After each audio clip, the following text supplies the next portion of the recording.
Hello and welcome to the Racing with Rob and Roller podcast in Charlotte, North Carolina. I'm Josh Roller, and then in Indianapolis, Indiana, is the other half of this podcast, and that's Rob Peeters. Say hi to the crowd, Rob. Hello, everyone. I hope you're enjoying this nice music. All right, I'm enjoying it. I don't think we've ever asked anyone. Do you actually enjoy this music that we've added? I hope you do. Maybe I don't know. Do you want to change it up next year? No, because this reminds me. I don't know why, but this reminds me. The music that you're hearing right now in the background. It reminds me, weirdly, of NASCAR truck broadcasts on Speed from like the late 2000s. I don't know why. It gives me that vibe. If you listen to it, it kind of gives you that vibe. So I actually like it for that reason. Okay, yeah, it definitely gives me 2000s NASCAR vibe, and that's kind of why I chose it. It was one of the first ones I saw, too. So, all right, great, awesome there. Hey, we got plenty of news that dropped this week. Rob's going to share with you here. We got a rockin' featured paint scheme segment, and spoiler alert, a one-off road circuit and rollers featured racetrack. Oh, and hey, by the way, we did have some racing this weekend. Some champions crowned. Ty Gibbs had a career weekend, and Kyle Larson, well, he just keeps on winning. South of Kansas and Austin, Texas, another battle in the Lewis Hamilton-Max Verstappen 2021 war took place. The United States Grand Prix at Circuit of the Americas. Yes, I did call it a war because it's not a battle. It's a 10-month war. It's a 10-month war. Come on. So let's crank down the music that we have just complimented ourselves on and we like so much. Let's settle in for another exciting podcast, and let's get things started with Rob's Racing Report. Rob, take it away. Hello, everyone. It's time for Rob's Racing Report. We're going to go ahead and go over the news from the past week. By the time you've listened to this, all this news has already been announced, or who knows? We might even talk about some rumors that will get announced this week. We'll find out. Let's start with Formula One. I have the pleasure of announcing the best news. This is really fun news. I have the pleasure of announcing the best news to ever happen to Formula One, and that is Williams Racing has signed Logan Sargent to its driving academy. He will conduct simulator tests and car development at the U.S. Grand Prix this past weekend. He was asked, what his 2022 plans were, and he said he can't comment on them at the moment, which means something's in the works. Because we talked about last week, Sargent actually had a test set up with AJ Foyt, but it got called off, and people were wondering, what happened here? And then a day later, he was announced with the Williams Driver Academy, which is, again, great. I've been hyping up Logan Sargent for the past 2 years on this show. Yes, you have.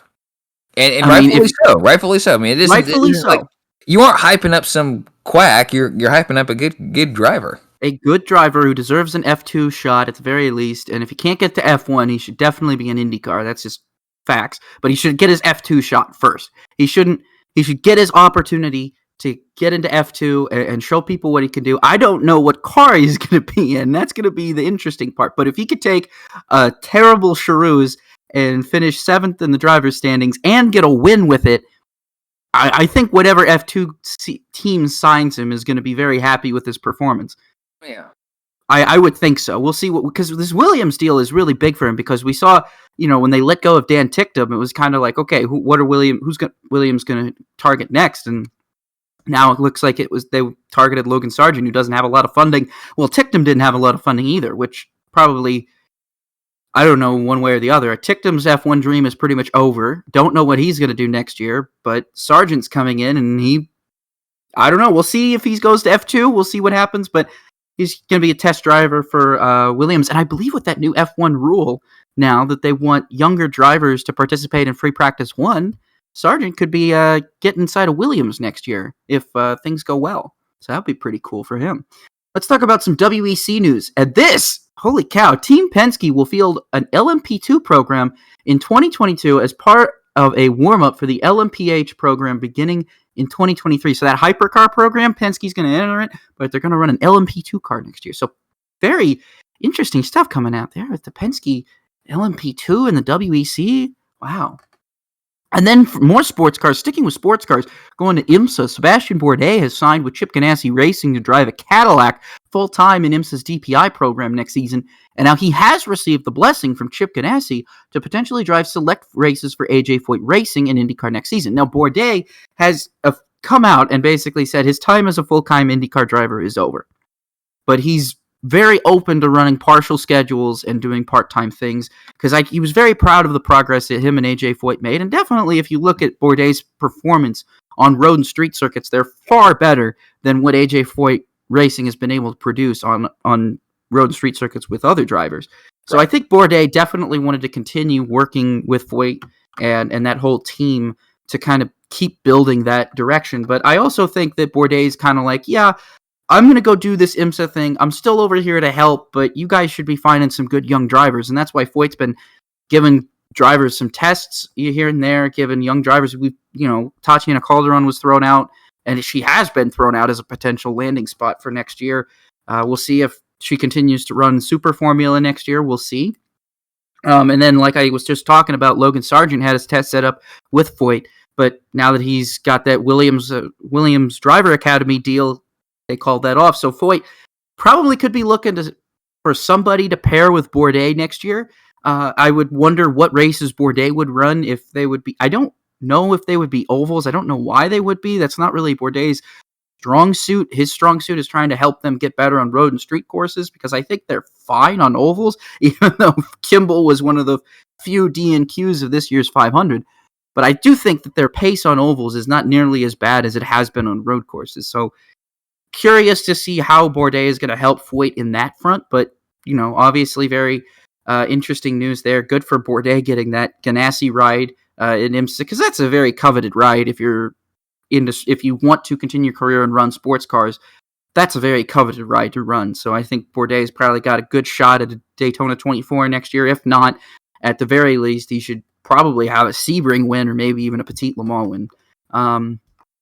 Let's move on here to some Supercars news. Oh, there was a lot of Supercars news. There's a lot of Supercars news. I'm going to go over some of the silly season news here real quick, and then I'm going to kind of talk about a couple other things. But the first silly season news is we got Todd Hazelwood returning to Matt Stone Racing next year. So he left Matt Stone Racing at the end of 2019, and now he's coming back at the end of 2021. Tickford Racing announced that they have re-signed Cam Waters to a multi-year contract, which is huge considering the fact that they're still trying to find somebody to pair with Waters next year because Jack LeBrock left. And of course, James Courtney's still there as well, but they're still trying to figure out who's going to replace the outgoing Jack LeBrock for next year. Next piece here, Bryce Fullwood and Brad Jones Racing announced that Fullwood will join the team. No, excuse me. I said Tickford was trying to find a replacement for Jack LeBrock. That's incorrect. Andre Heimgartner. I mixed those two up. I'm sorry. It's been a long time since I've watched Supercars. They're coming back this weekend. We'll talk about that in a little bit, but they are coming back this weekend. But it's guys, it's been since July since I've watched Supercars. My brain is a little fried. There's been a lot of silly season stuff going on. It's a lot to keep up with when there's like no racing going on. All right. Is it fried or is it chilled? It's chilled, I guess. It's kind of rusty. It's dusty, I guess. I don't know. So Cam Waters, Tickford, is going back to Tickford. Tickford is trying to replace Andre Heimgartner, who is going to Brad Jones Racing. And his Brad Jones Racing will pair Heimgartner with Bryce Fullwood. And then those two will join the two incumbent drivers of Jack Smith and Macaulay Jones. Macaulay Jones, the son of Brad Jones and everything, and Jack Smith has got money.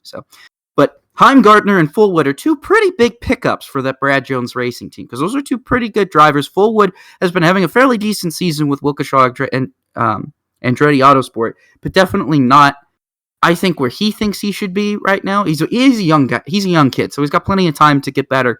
But interesting to see. You're kind of, maybe some people could see this as a lateral move, but I think it's a good move because he's going to be paired with Heimgartner, who's probably going to help him out, and I think that would be big. But the other things I wanted to talk about real quick is we got some stuff on the Supercars. So there's a current rumor, it's expected to be confirmed, but Supercars is expected to be sold within the next week. That announcement is coming. It is expected that a new, I have the motorsport.com article, or at least I had it pulled up. I think I closed it, and I want to find it here real quick. Here it is. Okay. I did want to find it, and I want to read this motorsport.com article because I think it's kind of interesting about this. Supercars sale could be confirmed next week. So this was a story that was posted, let's see, when was this posted? On October 22nd. So it says looks like TLA Worldwide and Australian Racing Group are combining to purchase the 65% stake owned by Archer Capital. So they're going to buy out Archer Capital's stake in Supercars. And then some interesting notes that were down here at the bottom was it was also revealed that in exchange for their stake in the business, I'm quoting from the motorsport.com article that was posted by Andrew Van Leeuwen on October 22nd. I'm quoting from there. It says here, among those details was that an unpublicized private offering has raised around $25 million through the financial advisory firm Henslow. It was also revealed that in exchange for their stake in the business, teams will have a guaranteed annual income of at least 65,000 Australian dollars per entry for the next 5 years. Teams will also receive a one-off grant of 450,000 per Australian dollars per car to help pay for the transition to the new Gen 3 rules, which were recently delayed until the beginning of 2023. Archer Capital has been the majority owner of Supercars since 2011, when it forked out 190 million Australian dollars for the controlling stake. So interesting news, and if I might have misspoken there. The teams are guaranteed an annual income of at least 650,000. I misspoke. I might have said it had 65,000 on accident, but it's 650,000 that they are guaranteed per entry for the next 5 years. Very big incentives, especially when you're looking at that Gen 3 transition that's going to be happening. Again, if you've seen some of the videos of the new Gen 3 supercar, it's radically different. It is an entirely different car than what we're used to seeing down under. And I'm curious to see how that's going to go, but definitely we see already here that teams will not be necessarily in financial straits when this transition does come around, because it looks like they're going to be getting some money. And the last part I wanted to talk about here is maybe this isn't, I don't know if this is good or bad, whatever. Some people are kind of surprised about this, but they confirmed the Bathurst 1000 start time, and it has been announced as the latest ever start time for the Bathurst 1000. And this is what's crazy to me, is this is the latest ever start time for the Bathurst 1000. You think about this as us NASCAR fans, when you would love to see, or even IndyCar fans, whatever, when you would, your ideal race time. Right. You know, you and I, we're probably thinking noon or 1, right? That's our ideal race time. Well, Bathurst 1000 is going to kick off at 12:15 p.m. Australian Eastern Daylight Time in Bathurst. I was thinking you were going to say like 4 p.m. or something. No, 12:15. Now, keep in mind, the Bathurst 1000 has typically been something that's taken place much earlier.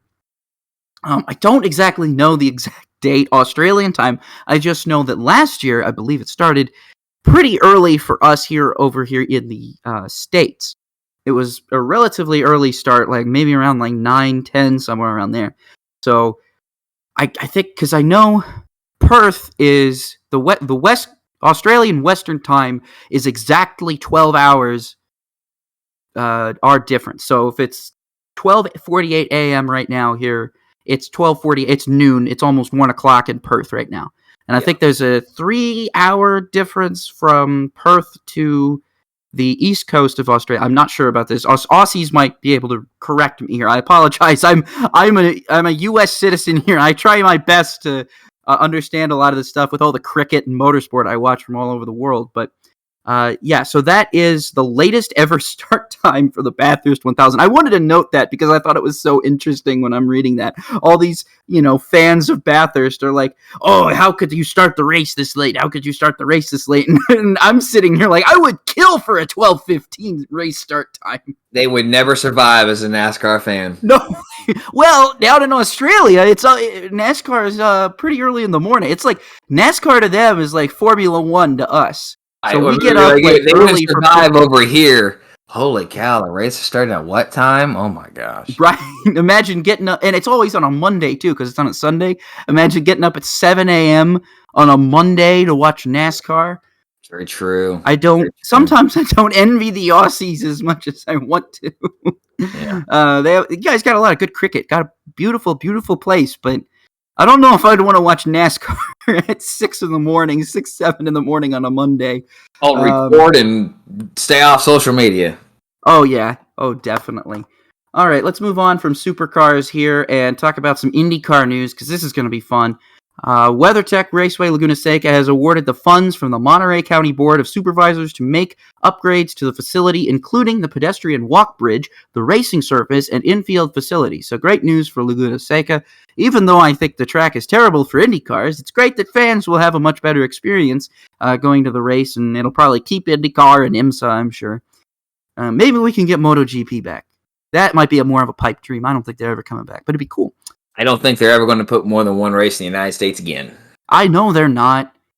Okay, well, actually, there's all that talk about F1 doing 3 races. MotoGP did it first. By the way, they did 3. I don't mean to get off topic here, but did you see I don't think you saw it, but I want to ask, did you hear anything about the MotoGP Emilia-Romagna Grand Prix?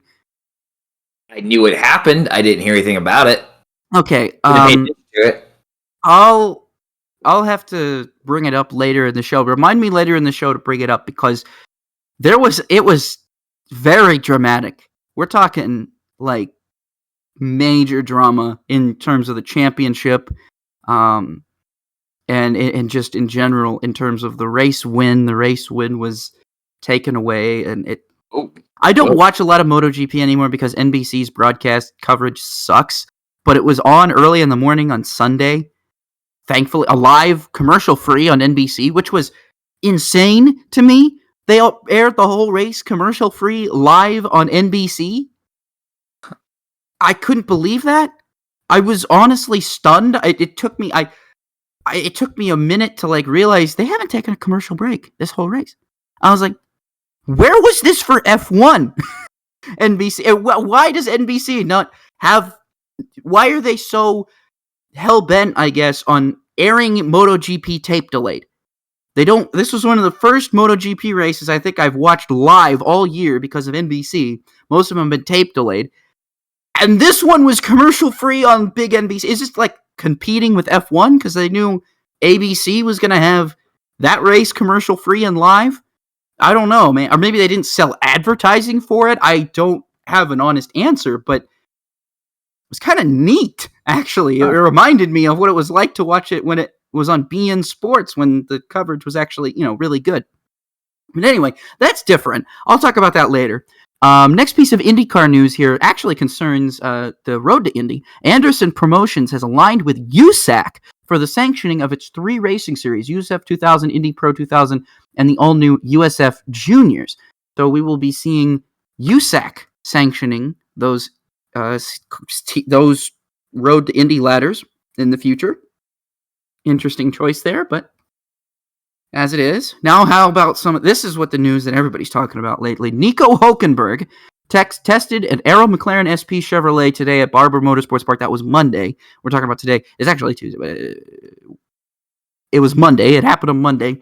As did David Malukas, who is expected to take over the number 18 Coyne-Vassar-Sullivan entry. He is expected. It hasn't been announced, hasn't been formally discussed really that we know of, but Malukas himself seemed to say that all signs kind of point to him going there in the future, but I don't think a contract has been signed yet, but we'll see. And then we've got Kyle Kirkwood and Devlin DeFrancesco were also at that test. This was specifically for young drivers and other drivers who didn't have confirmed seats for next year. Devlin DeFrancesco is expected to take over the Andretti Autosport number 29. So I specifically mentioned those 2 drivers, DeFrancesco and Malukas, because they are expected to take over rides. There's other rumors going on with Kirkwood, but we don't really know. And also Ryan Hunter-Reay was at the test as well. Now, Hunter-Reay apparently is impressing Ed Carpenter quite a bit, but Hunter-Reay nobody has been named as the next driver of the 20. It still could be Connor Daly, depending on funding. It could be Oliver Askew, or if certain things happen, I guess Ryan Hunter-Reay is now being considered as well. I talked about this with Josh earlier. I personally think that for Hunter-Reay, his resume, and especially with where he is as a driver, is more suited to a full-time ride, because I think Hunter-Reay can still get the job done. He can still win races. I think he just needs to have a really good car and a good engineer underneath him. I think he's still capable of finishing races out and doing well and winning. Yeah. And winning championships as well. So I don't think he should have to take a part-time ride. I understand it's with Ed Carpenter. Maybe Ed Carpenter would put out a third car for him on ovals. I don't know. But definitely, I don't really think right now that Hunter Ray should have to take a Carpenter ride. I think someone has to be out there looking for a driver for next year and saying, Hunter Ray is probably one of the most decorated free agents on the market right now. Why don't we go get him? He's the most decorated free agent on the market. You're right. He is the most. I mean, you can't have a former IndyCar champion and a former Indy 500 winner not have a ride. You can't have. I mean, that would be as sacrilegious as the 2010-2011 offseason where Tony Kanaan didn't have a ride up until like a month before the season started. That was the biggest. That was probably the worst possible thing that could have ever. You can't sit here and tell me that Kanaan should have had to endure with that. And he ended up winning a 500 later, and now he has no problems getting rides or even part-time rides. But Hunter Ray is not at the Tony Kanaan phase of his career yet. Hunter Ray still, I think, has a lot left in IndyCar to do. I would be disappointed to see him have to take a part-time schedule. That's just my opinion, but anyway, I wanted to note that. And how about this? This is big. So we talked about earlier, Logan Sargent going to F2. We talked about him, how he might get the Foyt test. He didn't get the test. And now we've actually got an F2 driver coming back down to IndyCar, coming over here to IndyCar. Christian Lundgaard has been announced as the driver of the 30 Rahal Letterman Lanigan Honda for next year. So he's going to take over Takuma Sato's old ride while he's joined by Graham Rahal and Jack Harvey as teammates. So that's pretty interesting. Good for Lundgaard. I personally believe Lundgaard is one of the best drivers you could put in that seat right now. He's not getting to F1, and I think he admitted that. But it's a really good decision for him right now to say, you know what? Forget F1. I've proven myself in F2. I can go out there and I can win. And I think I deserve a shot at one of the top echelons of motorsports. And I think that he's got a good opportunity right now with Rahal Letterman Lanigan, which is a Indy 500 champion winning team. He shouldn't have really a big prize. It'll probably be a step. It'll probably be a tough step for him the first couple of races. But I would think maybe by the back half of the season, you'd start to see Lundgaard competing for top fives a lot more. I would think that, again, depends on how good the Rahal cars are next year. They're expanding to 3 teams. Sometimes when teams expand to 3 teams, performance tends to fall off. We'll see. A lot of that's still left to be said, but definitely a good deal for Christian Lundgaard. All right, now let's get on to NASCAR. Let's get talking to NASCAR. Let's finish this news segment up with some NASCAR. Brandon Jones and crew chief Jeff Mendering are returning to Joe Gibbs Racing's Xfinity Series program in 2022. Good news for Brandon Jones. I know I pegged him as a potential championship upset at the beginning of this year in the Xfinity Series. Obviously, that hasn't gone very well. But there's always next year. I'm going to win Martinsville. Say he could go out there and win Martinsville. That's true. He won at Phoenix before. I like Brandon Jones as my perennial underdog for some reason. I think it's him and Hemrick are like my perennial Xfinity underdogs where I'm always just waiting. Like, if those two guys crash out, those two guys are going to be right there in the thick of things to go steal the win away. And that's usually how it goes. Yeah. But the problem is those two guys never crash up in front of them. So they always end up having to take the finish of wherever they are. Brandon Jones ends up getting involved in somebody else's accident, which I feel like that guy's almost snake bit. I mean, he just gets lots of unlucky breaks, but good to see him getting another shot with Joe Gibbs Racing. I think he's a good fit for that Xfinity program. Yeah. He doesn't need to be rushing to Cup. He doesn't need to be trying to get any Cup rides right now. Just enjoy your time in Xfinity Series. You're a playoff caliber driver in Xfinity. You got a good ride in Joe Gibbs Racing. There's no reason to go to Cup and try and tarnish any of that. I think it's the same deal with like Elliott Sadler, Michael McDowell, AJ Allmendinger. You don't need to be going to Cup when you can have a perfectly good career in the Xfinity Series. And I know Brandon Jones probably has a belief he wants to get to Cup, but I think the more it's just him hanging around in Xfinity is good because he's got that opportunity to pull off that win and get into the playoffs and maybe even get into the championship 4. He's got a good car to do it. He's just got to nail it down and not get unlucky. All right. He's paired with, he's going to be with Ty Gibbs, but is there going to be a third full-time Xfinity driver for them? That's a good question. Who's it going to be? Yeah, we don't know. Ty Gibbs and Brandon Jones, and will there be who's going to be in the 18? If that's got to be Ty, that's going to be Ty. I think who's going to be in the 20? Who's going to be in the 20? Okay, probably. I don't know. I don't know. Maybe Gibbs pulls Bubba and Kurt Busch. I don't know. Says, hey, you guys want to run some Xfinity races for fun? While that Kyle can't or something. I don't know. Denny, that Kyle and Denny won't do. I honestly, I just don't. I think we're going to be surprised by whoever it is. I think we will. I think it's going to be a surprise. Whoever it's going to be, they're getting a good ride. Yeah, they're getting a very good ride. Yeah. All right. By the time you listen to this, Tony Stewart, Dale Earnhardt Jr., and Clint Boyer will have tested the next-gen NASCAR Cup Series car at Bowman Gray Stadium, the Madhouse! Bowman Gray Stadium in Winston-Salem, North Carolina, in order to prepare for the 2022 clash at the Los Angeles Memorial Coliseum. Boy, it feels terrible. I still die a little bit saying that. And then, okay, I died a little bit saying that, now I gotta report this news. Okay. Sports Business Journal reports that NASCAR executive Ben Kennedy has challenged his colleagues to create a mock 2031 schedule. Kennedy told SBJ in reference to North Wilkesboro, quote, "It's an interesting concept. We obviously have a ton of fans in the North Carolina, South Carolina area, and we look at future schedules and iterations. We'll certainly stay close to SMI."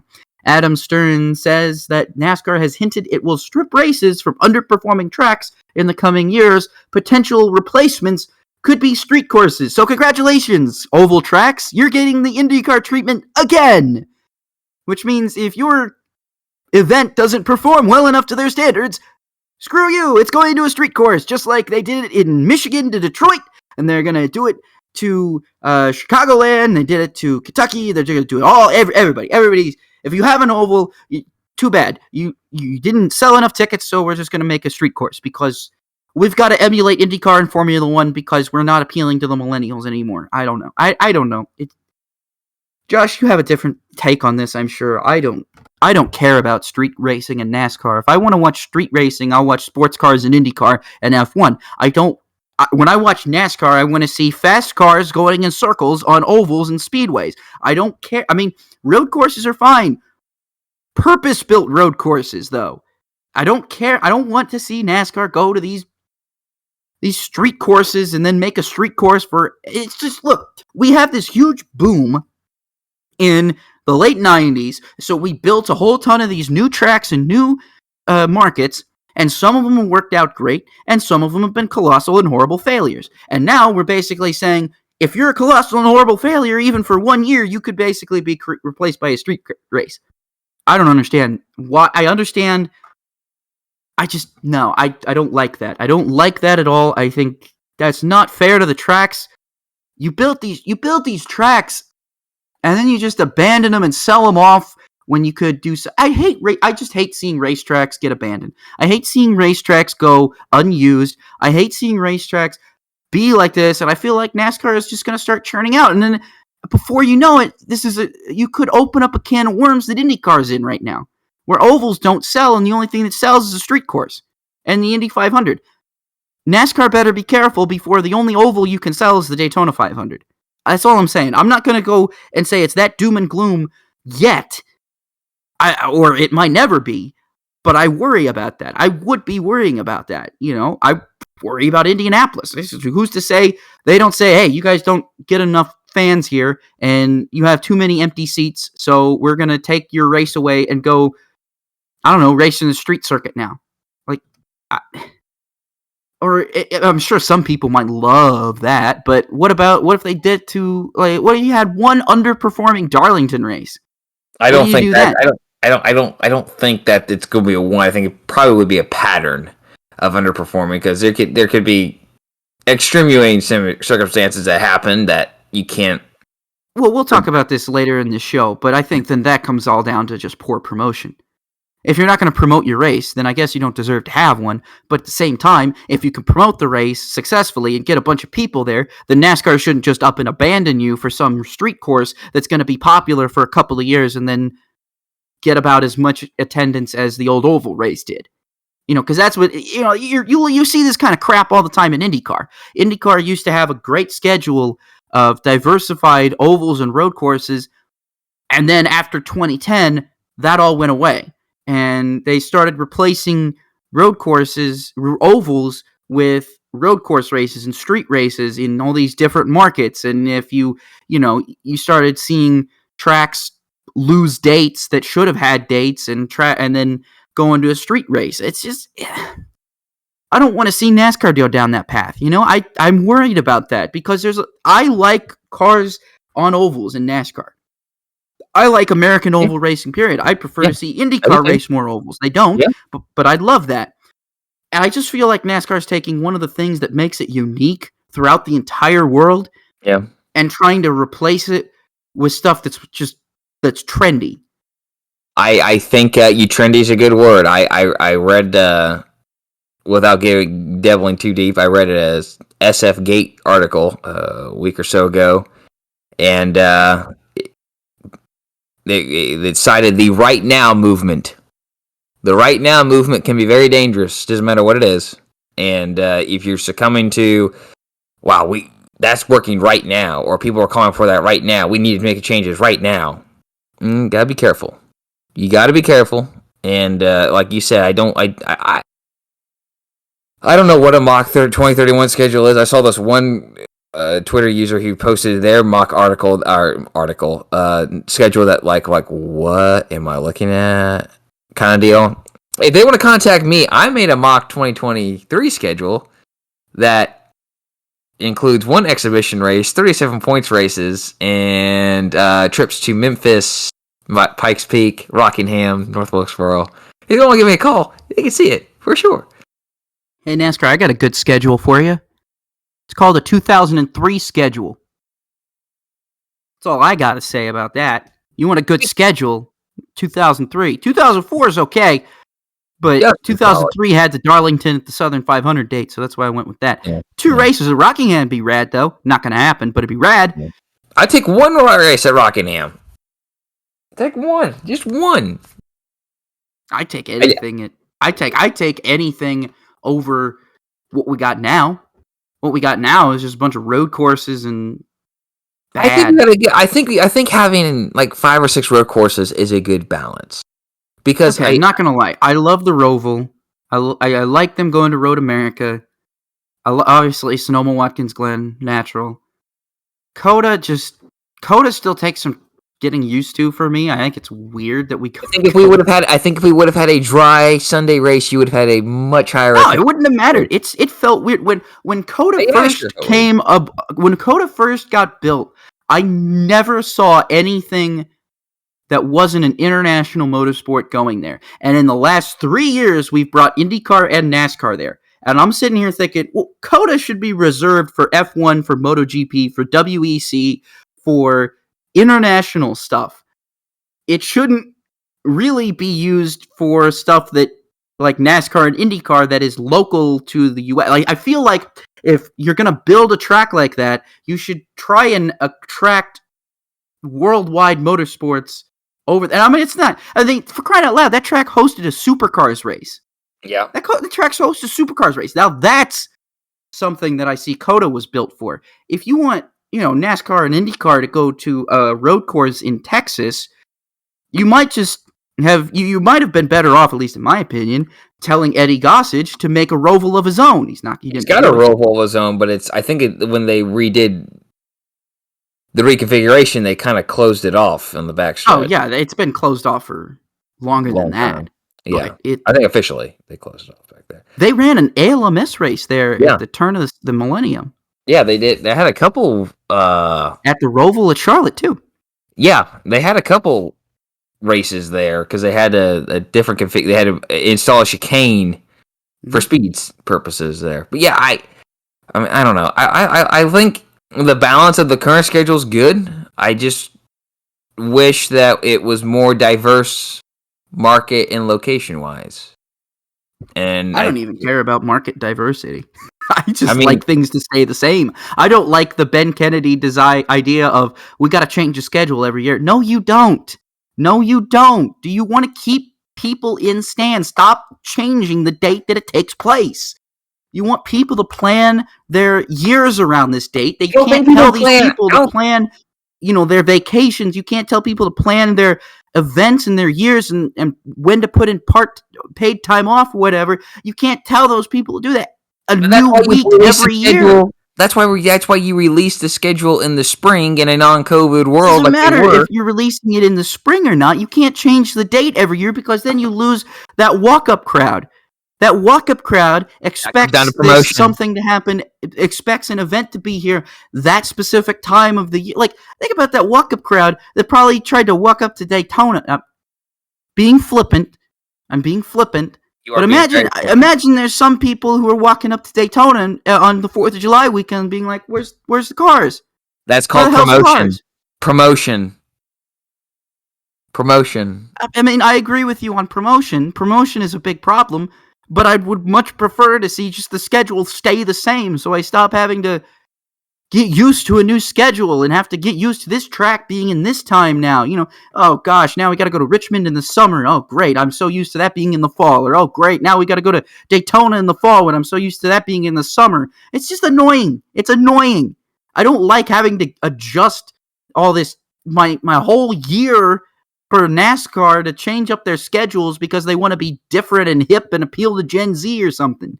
Keep the schedules the way they are. Don't change it every week. Because why is Brickyard attendance failing? It's because nobody knows when the race is going to be this year. Nobody knows when the race is going to be. Nobody knows what track it's going to be on. Nobody knows what the heck is going on there until NASCAR rolls up and rolls out of bed and shows up there without any pomp and circumstance like previously. People are still is it in August again this year? Oh no, is it September? Is it July? Is it on the oval? Is it on the road course? Oh man, I wish I could read the paper. Oh, wait a minute. You don't have the paper anymore. I work for a newspaper. We would put out a 3-day-old magazine, for crying out loud, and it's chock full of USA Today and AP articles anyway. Come on. I'm getting off my high horse. Josh, you should take over the podcast before my old man yells at cloud comes out again, like it did last week. All right, we'll go ahead and move on to the featured paint scheme. This week, we chose the 2016 NASCAR Camping World Truck Series season. I totally forgot about the scheme I was picking. I ultimately picked. I'm like, ooh, that's the one I'm going with. But Rob, you're going to share yours first, and might I say, this is a good one. Yeah, I am a big fan of this one. I have honestly no idea why this paint scheme and this truck and this just came and went as quickly as it was here. It was so beautiful. It was so pretty. I don't know what happened to it. My pick for this week, because we're talking about the 2016 NASCAR Camping World Truck Series, is Ryan Truex number 81 Goodyear Toyota for Hattori Racing Enterprises. This was a beautiful looking car that he ran in 2016. It wasn't a full schedule like he would run the next year for HRE, but it was a partial schedule basically. He didn't run, looks like 1, 2, 3, 4, 5, 6, 7, 8 races out of 23.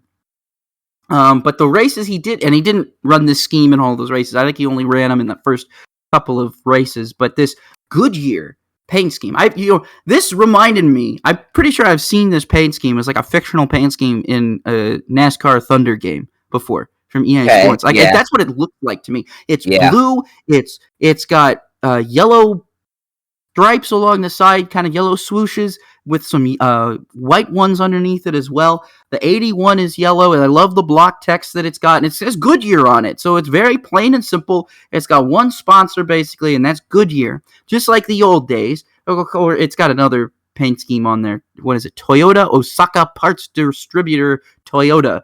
That says what on J-Ski, but it's also the Goodyear. And I love this paint scheme for so many reasons. And the coolest part about this paint scheme, I guess, is that the first time it ran was at Daytona at the beginning of the season, and it finished second. Ryan Truex finished second in that race. And so then he went on to have other really relatively good finishes. Not a ton of good ones, but relatively good for the ones that he was in.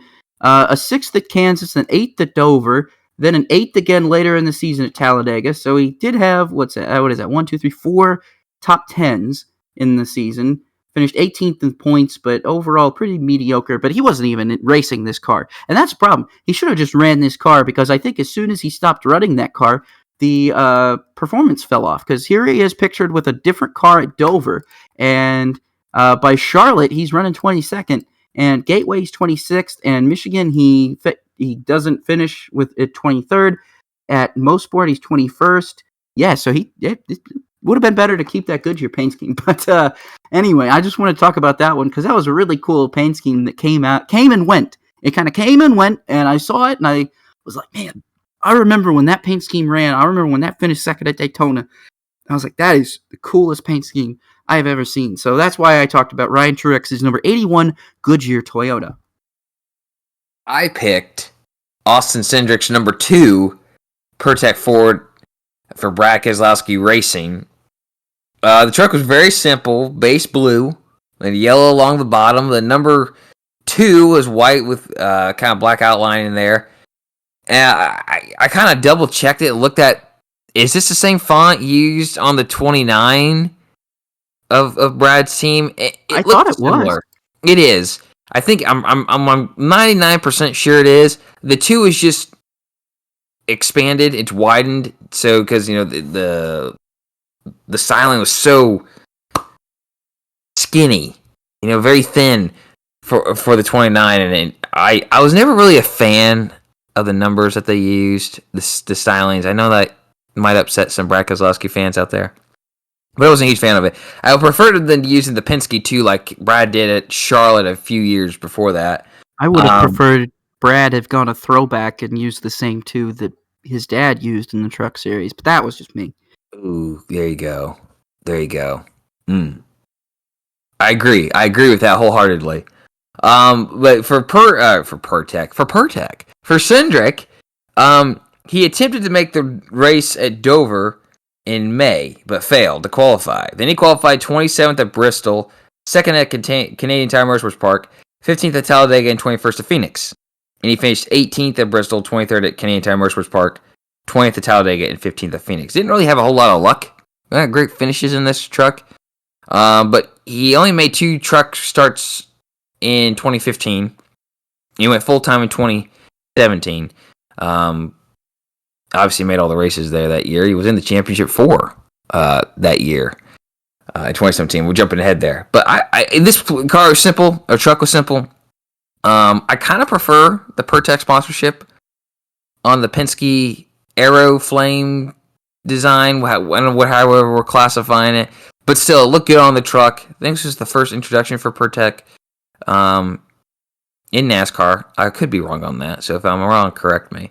But I liked it, and I just was. It's one of those trucks. Like it's an R&D truck, and those R&D cars are just always going to be appealing. So that was the feature paint scheme this week. Rob, you had a good one. Goodyear, anything sponsorship Goodyear is good. And when you said the NASCAR Thunder, takes me back. Like there were some pretty slick, customizable paint schemes in those NASCAR Thunder games. NASCAR 2000 for the PS1 and for the Nintendo 64 for that matter. But it had a custom, like create your own driver. Yeah. With these like pre-made custom paint schemes. Yes. All of them were bangers, man. They all were good. Really good. They all were. EA Sports Pontiac. There was a Goodyear one, I remember. I'll have to play that game after this, but man, that was. By the way, hey, NASCAR Ignition is out now, I believe. Is it out or is it still being tested? No, it's out. It's I out think now. It came out today. Oh, it came out tonight. I saw a bunch of people who pre-ordered it digitally. Like there was a countdown on when they could start playing it, and I think it hit at midnight. It hit, so I think it's out now. So you could probably pick that up. I'm probably not going to get it until Christmas because I know what I'm getting. I'm getting the Switch version of NASCAR Heat 5 because that's all I care about. But yeah. So speaking of video games, new NASCAR games out. So if you got a PS4, Xbox One, PS5, Xbox, whatever the hell they're calling it this week. PS5. Oh, who? Yeah, if you're having a PS5, consider yourself just luckier than everybody else right now. Yeah, I won't go down this rabbit hole, but I've already accepted that I'm not going to get any new video games until I can get a new PS5. No, I've accepted that too. I've accepted. It's going to be like 2023. Yeah, I said 2023, 2024 at the very earliest is probably when I'm going to be able to finally get my hands on an Xbox Series X. Yeah. I'm not getting the Series X because screw digital games. Yeah, I don't Digital want. games are the I want the physical copy. I want Yes. the physical copy, the latest physical. I don't want to buy like Call of Duty Vanguard to get the PS4 and not have PS5 and then just transfer it over. No, I want the PS5 version. We are on a slippery slope here. Remember, everything digital can be taken away. Anything physical cannot. Correct. So as long as you have the physical copy, you will always have and own the right to play it. As long as you have the digital copy, they can revoke your right to play it at any given time that they want. That is why I always buy physical over digital. And see, Rob, this is why you're on this podcast. You have great wisdom, just like that. He's on more than just that. Well, let's jump into the first race we'll talk about this weekend, the NASCAR Xfinity Series race at Kansas Speedway. It was a good race. It's a great race. It's a great race. I was telling Josh this earlier in the podcast that when they repaved and redid Kansas after 2012 and into 2013, I have firmly believed that we are experiencing the best era of Kansas in terms of racing quality. And the Xfinity Series continues to prove that. I feel very strongly that if they had made this Kansas track in 2001, every race there would be memorable. Like, there would not be a single forgettable race. Meanwhile, I've seen Xfinity races at Kansas from the past several years, dating back to 2013. All of them have been exciting to me in some way. And this race was no different. Yeah, I agree. The racing here was solid. And one thing I kind of wanted to say, too, other than the fact that Kansas is a wild card race for these Xfinity drivers, okay? If you didn't watch the broadcast, I was going to go back and do the math, but NBC did the math for me, so thank you, NBC. No fewer than 5 playoff drivers have had incidents at Kansas in the Xfinity Series since they went to the playoffs in 2016. So 2016 to now, no fewer than 5 have been involved in some sort of incident or have some sort of trouble. Okay, Kansas is officially a wild card race. I'm going to make it more so wild card than Talladega because if a mile and a half can find a way to give fits to that many drivers, Talladega, you just got knocked off. In Roval, you might be above Talladega, but no, I'm not kidding. Still, one of the things I wanted to point about and talk about here, because it's very important for the Xfinity and trucks. I've talked about it before this year. I'm going to talk about it again here because I think this race, it made it more prevalent than ever. It's called tire allocation, folks. Tire allocation. They were given 5 sets. One of them you got to put on the car to start the race. All right? I hate how we're going to give you 5 sets, but you actually only get 4. You get 5 sets, okay? So 1 goes on the car to start. You're going to take a set of tires at the end of stage 1. You're into stage 2. You got the 2 ones to play with. You got to take one during some point during this end of or the third and final stage, right? Because you can't make it on fuel the entire way. You got to get tires. So that 4th set, that 5th set, you got a little bit to play with there. Now before I go into that, let's back it up. If I only give you 4 sets, into stage 1, into stage 2, middle of stage 3, very cut and dry. There is no strategy at all. The strategy is either, okay, there's a caution, we're within our fuel window. Do I want to take it now, or do I bank on another caution? That's the strategy that you have. But if you get a 5th set, you can play around a little bit. If you're a team who's low on points and you really want to get some points in this race, I might take it. And there's a competition caution in this era where there's a competition caution. Well, hopefully next year we don't have any more competition cautions. Everyone has practice and qualifying. We'll say you have a competition caution. Maybe I want to take it there and I want to drive my way to the front. Or maybe you have a natural caution and you want to drive your way to the front, get some points there. Okay. Or you can use stage 2 as well. But what that set also gets you is a mulligan set. I spun just like Hemrick and Gragson did to start the third and final stage. If they only had 4 sets, they're screwed. We're putting on. At that point, my guess is you're probably going to put on your tires from stage 1 because they had fewer green flag laps on it, and you're going to save that fresh set for later. But now you can put on a fresh set. You can drive back to the front, see how your car's handling it with all the damage, and build on that. Or you can do what AJ Allmendinger and Justin Haley did. In Kaulig Racing, their weakness this year has been mile and a half, the intermediates. They have not been the strongest there. They have had moments where they are great, like Allmendinger at Michigan was on fire, top 3 car. Here this weekend, he was like 7th. He was like a 7th place car. Haley wasn't even good. Jeb Burton was nowhere to be found. Okay? Caution comes out early in the stage. They all come down, put on their last set in fuel. Another caution comes out. They stay out along with 7 other drivers, and they're going to bank that there's going to be another caution, which did happen. Okay?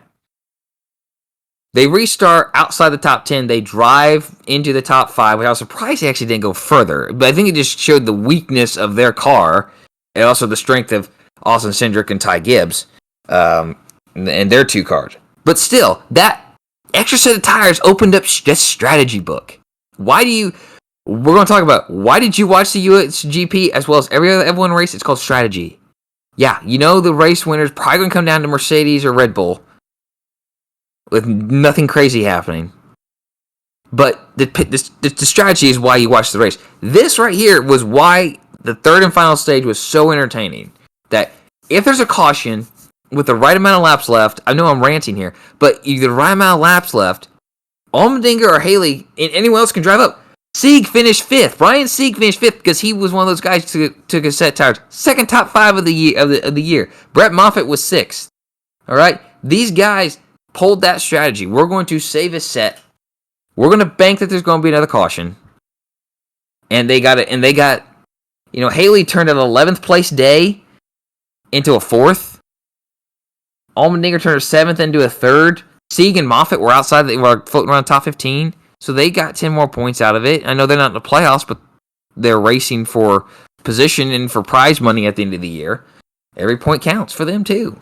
So I just wanted to point that out. I really thought it's why I think that I know money, they're trying to save teams money, but the racing is better when you get when you get that 5th set of tires. It's just better. I don't know how else to say it. Other than that, the Xfinity race, kind of the big moment there was Sam Mayer, that heck of a battle. You talk about the great racing. This heck of a battle between Mayer, Gragson, and Harrison Burton was because they could race, because they could move around. And yeah, you could use a slingshot around, and you could defend. Gragson was on older tires at this point. He was doing a heck of a job defending off, and it only came down to really just Ty Gibbs had the stronger car, disrupted their flow of a battle. And he gets around him, and that's kind of where this triggers where a misjudgment from Sam Mayer. He owned it up, but he just slightly got in the back of Harrison and turned him and collected Gragson as well. So they're both those. Gragson isn't necessarily in a must-win. You got to see how the first 2 stages go and shake out points-wise. But, I mean, Harrison Burton's in a must-win now because of that. He's in a must-win situation, which he did last year at Martinsville, by the way. If we all can remember, a year ago, he did win Martinsville. Wasn't in the playoffs. He was eliminated at that point, but he was in. He won the last, or Texas and Martinsville. So, dang, rough round of 12 keeps him out from being in Championship 4. Rob, I know you've talked about it. This racing was the best. Anything else that stood out to you this race, other than the tire and the little incident there? Well, it's not so much about the incident. That's not really. I mean, the incident is what it is. I mean, racing incidents happen. It was a racing incident. It was an accident by him, and that's going to happen. Yeah, I think that it's a racing incident. It's always.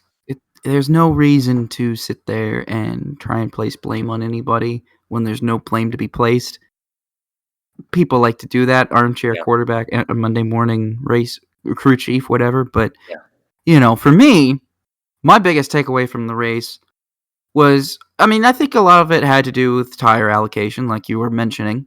But I think just a lot of it is down to the track being as good as it is, down to the Xfinity car being as good as it is. And that's really what frustrates me, is because, Josh, I know it's Kansas, there's a lot of questions. Should Kansas have 2 dates? Well, I think a lot of people would maybe justify it a little bit more if the Cup Series was more like the Xfinity Series, because if the Xfinity Series wants 2 Kansas dates, I got no issues with that. I'll give them 2 Kansas dates anytime they want.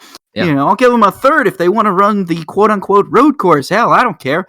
My point is, I think that, Kansas is great for these Xfinity cars, and a lot of it has to do with just how great the track is. The track is really good. They've done a beautiful job at the facility at Kansas Speedway to make it a really racy racetrack.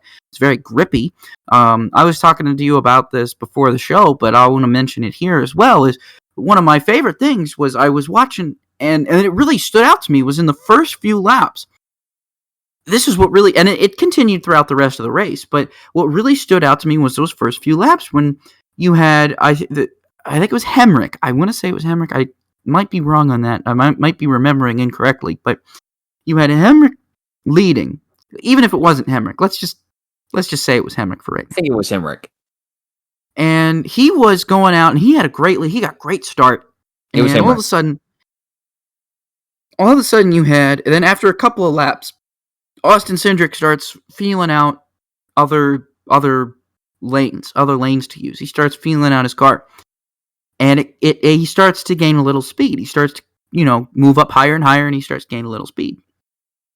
And then he closes in on Hemrick, and now Hemrick and Cindric are battling, both trying. Hemrick's trying to find the faster line. Cindric knows. Oh, okay. Now keep in mind, the upper lane hasn't got a lot of grip yet.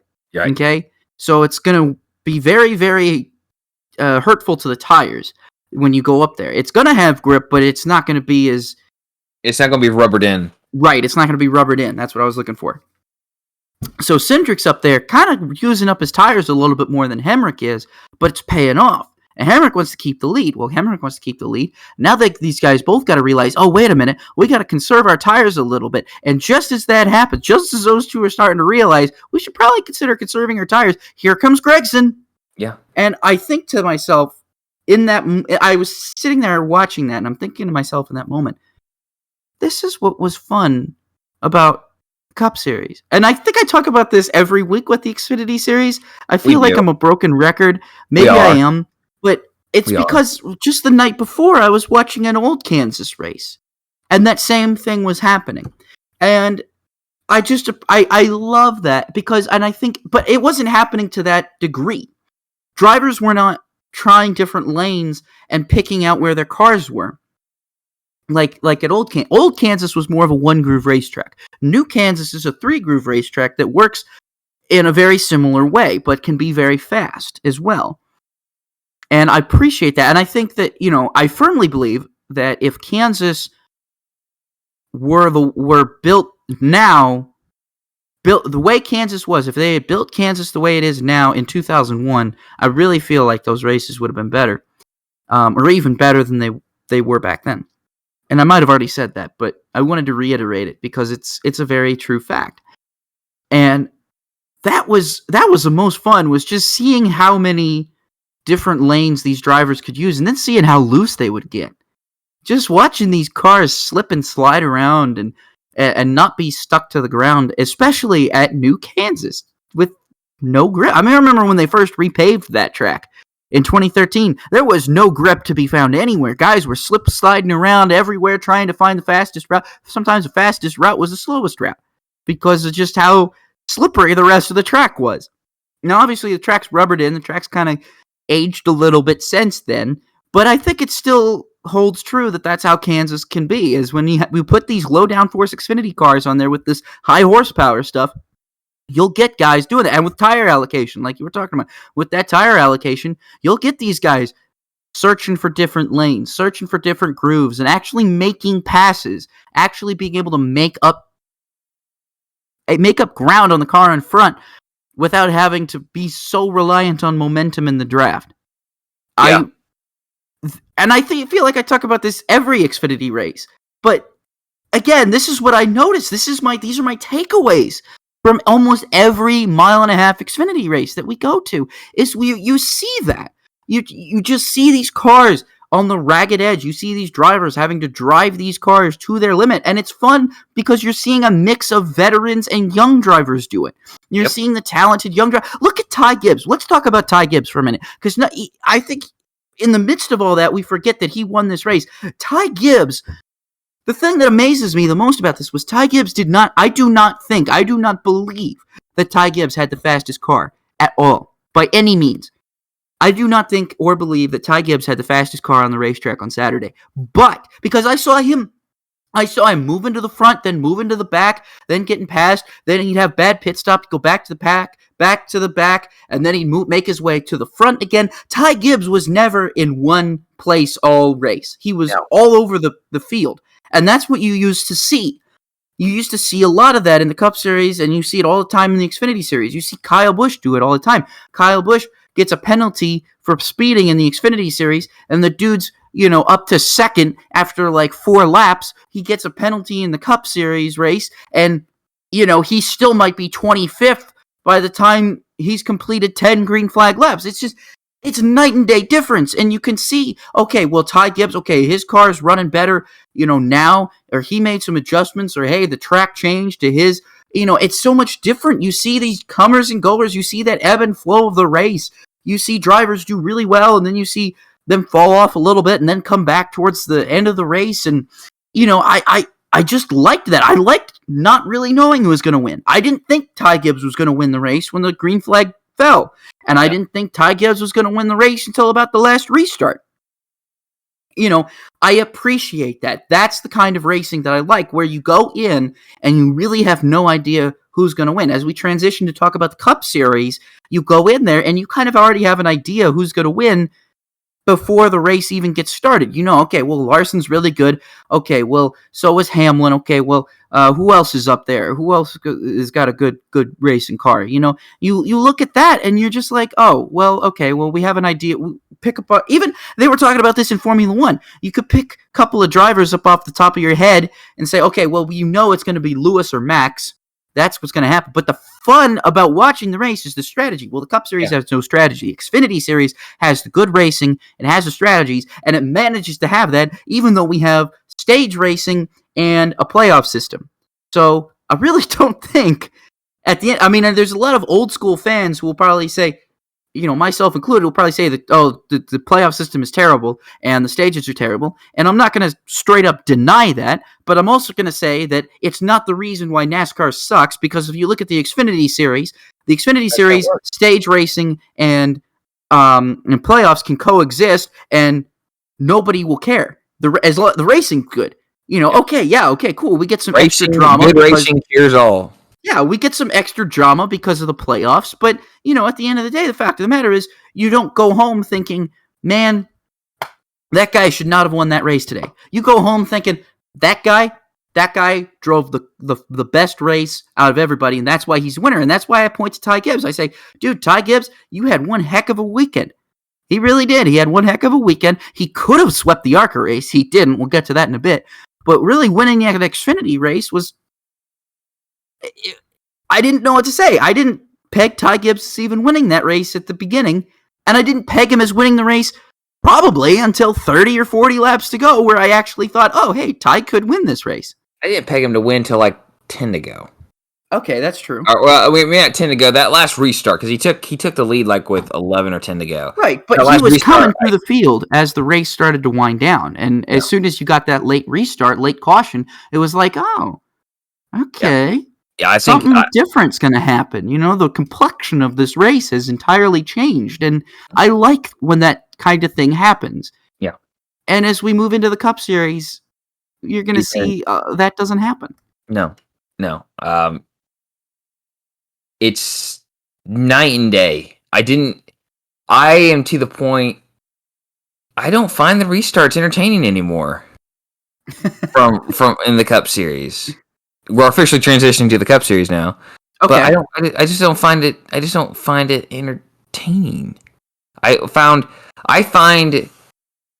what we saw a restart in the initial start of the Xfinity race more entertaining. Spreading them out because it's a race. The drivers have control. I felt like you should not be going 4 wide through the corners at Kansas. You should not. It's just not the way this track is designed to be. Not in a stock car, at least.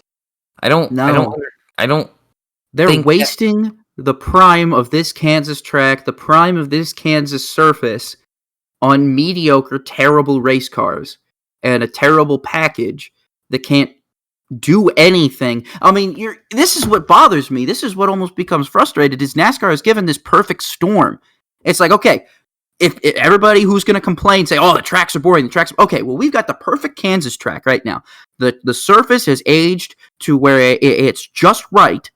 The track is banked so that it's just perfect for this style of racing, for these cars. You have the Xfinity Series that can put on a race that's memorable, that's fun to watch as a fan, that's fun to attend as a fan, and then you put the Cup race on, and you're blowing it. You're trying to make this thing into a Talladega 2.0 when that's not what this track is designed to produce. This track is designed to produce side-by-side racing that's 2 wide or 3 wide at a time at best. And that's not even supposed to be all over the track like it is on restarts. Yeah, let's look at the battle. As I noted earlier, Gragson, Harrison Burton, and Noah Gragson. Or Sam Mayer. Sam Mayer. That is what racing is supposed to look like. Mm-hmm. That's what it's supposed to look like. And then when they're all mixing up and Ty Gibbs passes you, or a faster car behind you gets to you and they pass you, that's racing still too. Rob, I text you today. I'll just admit it. I text you today when I was at work because I watched the F1 race after work yesterday. I said, Rob, I'll get you the rundown after work. Is it worth watching the Cup race? And you said no. And all you need to know is that a race that took 3 hours to complete had a 16-minute extended highlight reel on NBC. That's what are they going to show? The wrecks, the restarts? Yeah. That's about it. Yeah, that is what the folks at NBC Motorsports thought was worth showing. Do you know how long the highlights, do they put out as highlights for the Xfinity Series? Yes, they do. I wonder if those highlights are a lot longer, because I feel like you could have been. Every pass in the Xfinity Series, you could just set it up with context and call this to be more exciting than what you saw in the Cup Series. That's the thing that bothered me about the Cup Series, is every time. 20 minutes. The extended highlights for the Xfinity Series was 20 minutes. So a race longer. That took 2 hours got 20 minutes of extended highlights. A race that took 3 hours got 16. Yeah, that's not good. And that's worse than you got 4 extra minutes of whole content for an extra for 100 miles less. Yeah, of racing. So the fans at Kansas flat out deserve better. I'm sorry, they have a great racetrack there. The fans deserve better than what NASCAR's putting on right now. Yeah, and what's sad is if the fans continue to get fed up with this, guess what? Kansas is going to lose one of its dates. And Kansas, next thing you know, it's on the streets of Topeka. Whatever. I'm being flippant. I'm being crazy. You're being a little flippant. I don't see Kansas losing both its dates. But I'm just sick, like you. I'm sick to death of just watching these races, and I can feel the pain in these guys' cars. Hey, listen, there. Kyle Busch. Kyle Busch. All you gotta do is go to Kyle. I'm going to get Kyle Busch's quotes after the race every single time, at the risk of my own life, because one of these days I ask him the same question, he might snap at me, or any driver. If Kyle Busch punches me in the face, I'm using that enough as reason for why NASCAR needs to fix this package. Because if Kyle Busch is so angry that he punches me in the face because he's so frustrated with how his car is, then maybe NASCAR should sit down and realize, why are we making Kyle Busch punch media? Yeah, I He was frustrated on the radio. In your question from last week that, are these guys going to go down? It's really hard not to think that when you really hear what hard Kyle not Busch to says. I know. I mean, like a guy like Truex, he's had a long career. He can just call it quits, but I don't think Kyle would just give it up. Kyle doesn't want to give it up, but at the same time, I know he wants to have fun. He wants and to the have problem fun. is, I think right now, I can't speak for Kyle. Right now, but what it looks like to me is he's trying to enjoy this as much as he can, but I think when you look at him, I saw on Twitter, Brexton won his first championship. Yeah. Like, I don't know if you heard that. Brexton won his first championship. And Samantha tweeted during the race on Sunday, I read it, that she had just gotten back home from being with Brexton out because he was out racing. Yeah. And I have to sit there and I have to think, if I'm Kyle Busch and I have the choice between seeing my son race or race in a race car that can't pass and can't get up past, it can't pass more than 3 cars on a day. Yeah.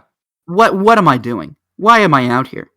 Yeah, it's definitely not his style of racing, and that's what I just hope that if whatever we're going to have similar packages next year, that this new car has something aerodynamically involved and built into it, that the racing improves. I wanted to note about that. This is another reason why, despite all of my gripes about future NASCAR, despite my old man yells at cloud mentality about future NASCAR, I have to give them some creds because I was watching a video the other day where it was Larry Mack, and he was talking about why they put a rear diffuser on the car. And they talked about why they decided to do that with the next-gen car. And a lot of it, the main reason, basically, was to eliminate the hindrance of dirty air. And was to kind of have these cars with the rear diffuser. And the way it was is to give the air a different way to move underneath. You could probably look up this video on YouTube. It was posted by the official NASCAR account. And it's Larry Mack describing this, describing why they put the diffuser on there. And he kind of talked about it. I wish they had like a graphic or something to kind of show how the air would change, like in a wind tunnel or something. They didn't. But the way Larry Mack described it made sense to me. And it seems like they want to kind of eliminate that cushion that we're seeing, that air pocket between the cars, where the car gets up behind the car and it stalls out. Because, so I guess they put that diffuser there to help solve that problem. So they put the rear diffuser underneath the car to help give the air, maybe open up, maybe create a bigger bubble behind so that the draft works more effectively. Rather than slowing the car down, it speeds the car up like it's supposed to. Josh, you're raising your hand, so I'm going to let you respond to that. Giant-ass spoiler, tiny-ass spoiler. That's my solution. I'm not disagreeing with you on that. Yeah, I know. I think that the next-gen car on certain packages will have a small spoiler. Yeah. But I still think that regardless of the size of the spoiler, I think that rear diffuser should help. I mean, I look at what it did for F1. Yeah. It helped F1. I would trust Larry Mack on that. I don't think Larry Mack is going to be a sound. Larry Mack seems to me like the kind of guy who he doesn't want to toe the company line. No. But he doesn't want to trash it, so he looks for the most positive things that he can to talk about and just talks about those. And that's why I think he would. That's how I got it. When he was talking about the rear diffuser on the next gen car, he seemed very much like, look, regardless of what you think about this piece right here should help alleviate a lot of the problems that we've been seeing. And because, Matt Weaver has the same opinion, and I kind of have to go with that. I have to go take that Larry Mack, that Matt Weaver, that, that kind of view and look at it myself. Despite all of my gripes with the new car and with NASCAR's direction, you have to give that next gen car at least a season's chance. Oh yeah, for sure. It's so unlike the Gen 6. It's so unlike the car of tomorrow. It's so unlike the Gen 4 ever had. It's so unlike everything.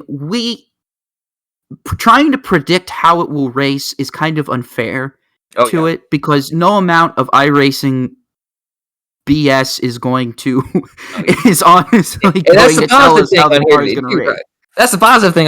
We've ran the last mile and a half race. Oh, thank God! In the Gen 6 era, on Front Stretch on frontstretch.com we had a Friday face off, and we talked about what was the most memorable like mile and a half track, or however it was worded, and to me, or which one produced the best racing. That's what it was. Which one produced the best racing? And my answer was I can't pick one because they changed the package too often. Yeah. Like I said, the best year of racing was 2014. That was the best year. Yep. That was the best year of racing.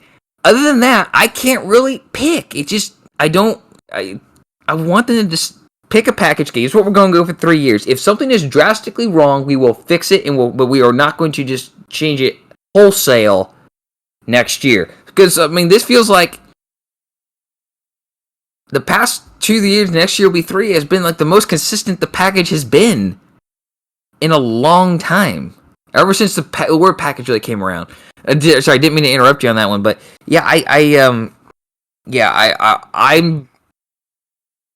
like with you. I want to give it a shot. I'm not going to trash it right away. I believed in it. I believe this car will be better all around, everywhere. To have that, you have to have that kind of right.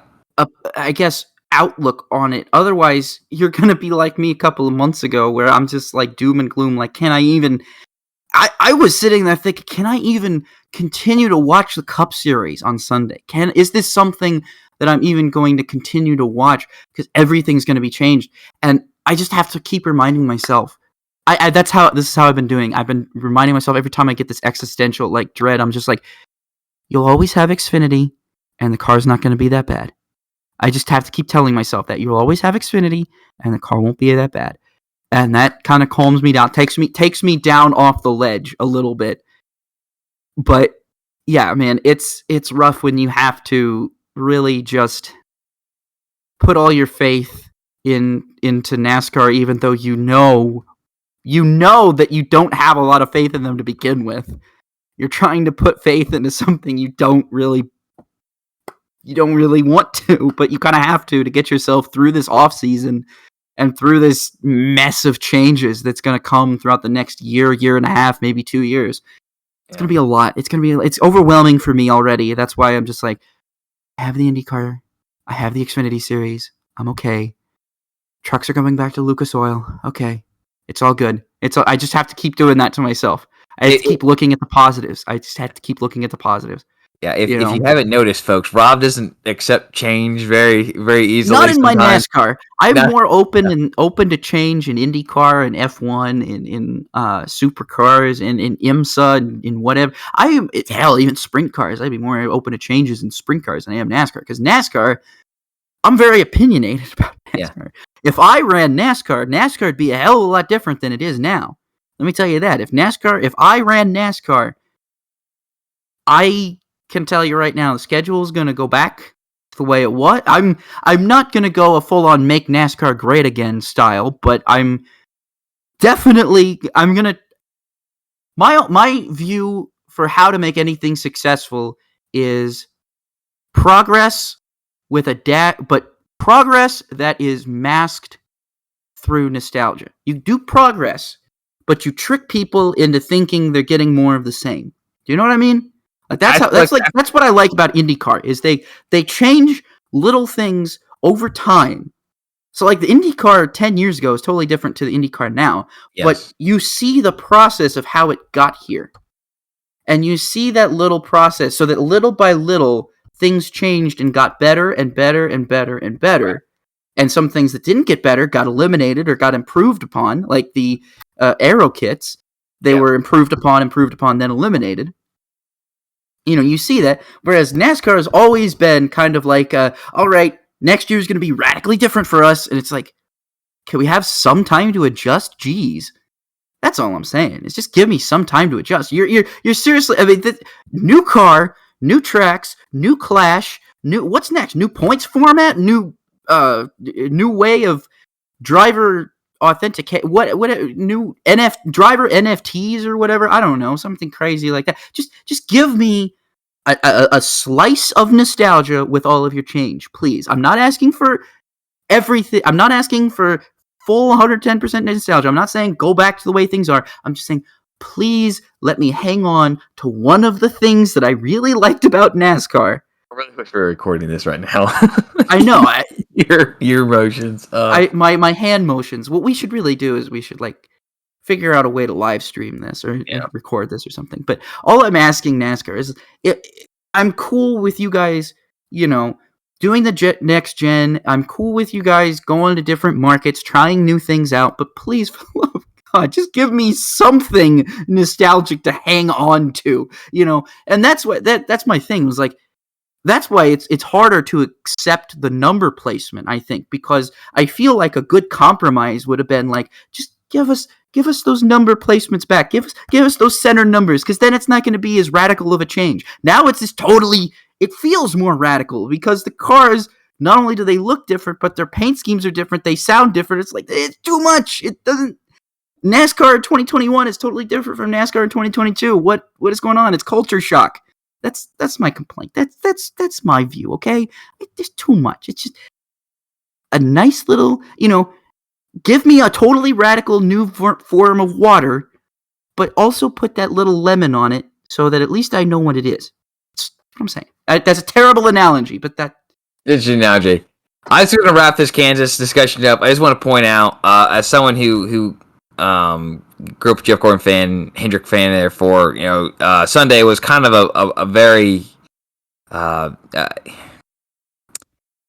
don't want to say bittersweet, somber? but it was very, very somber. There you go. I like that word. Very somber victory.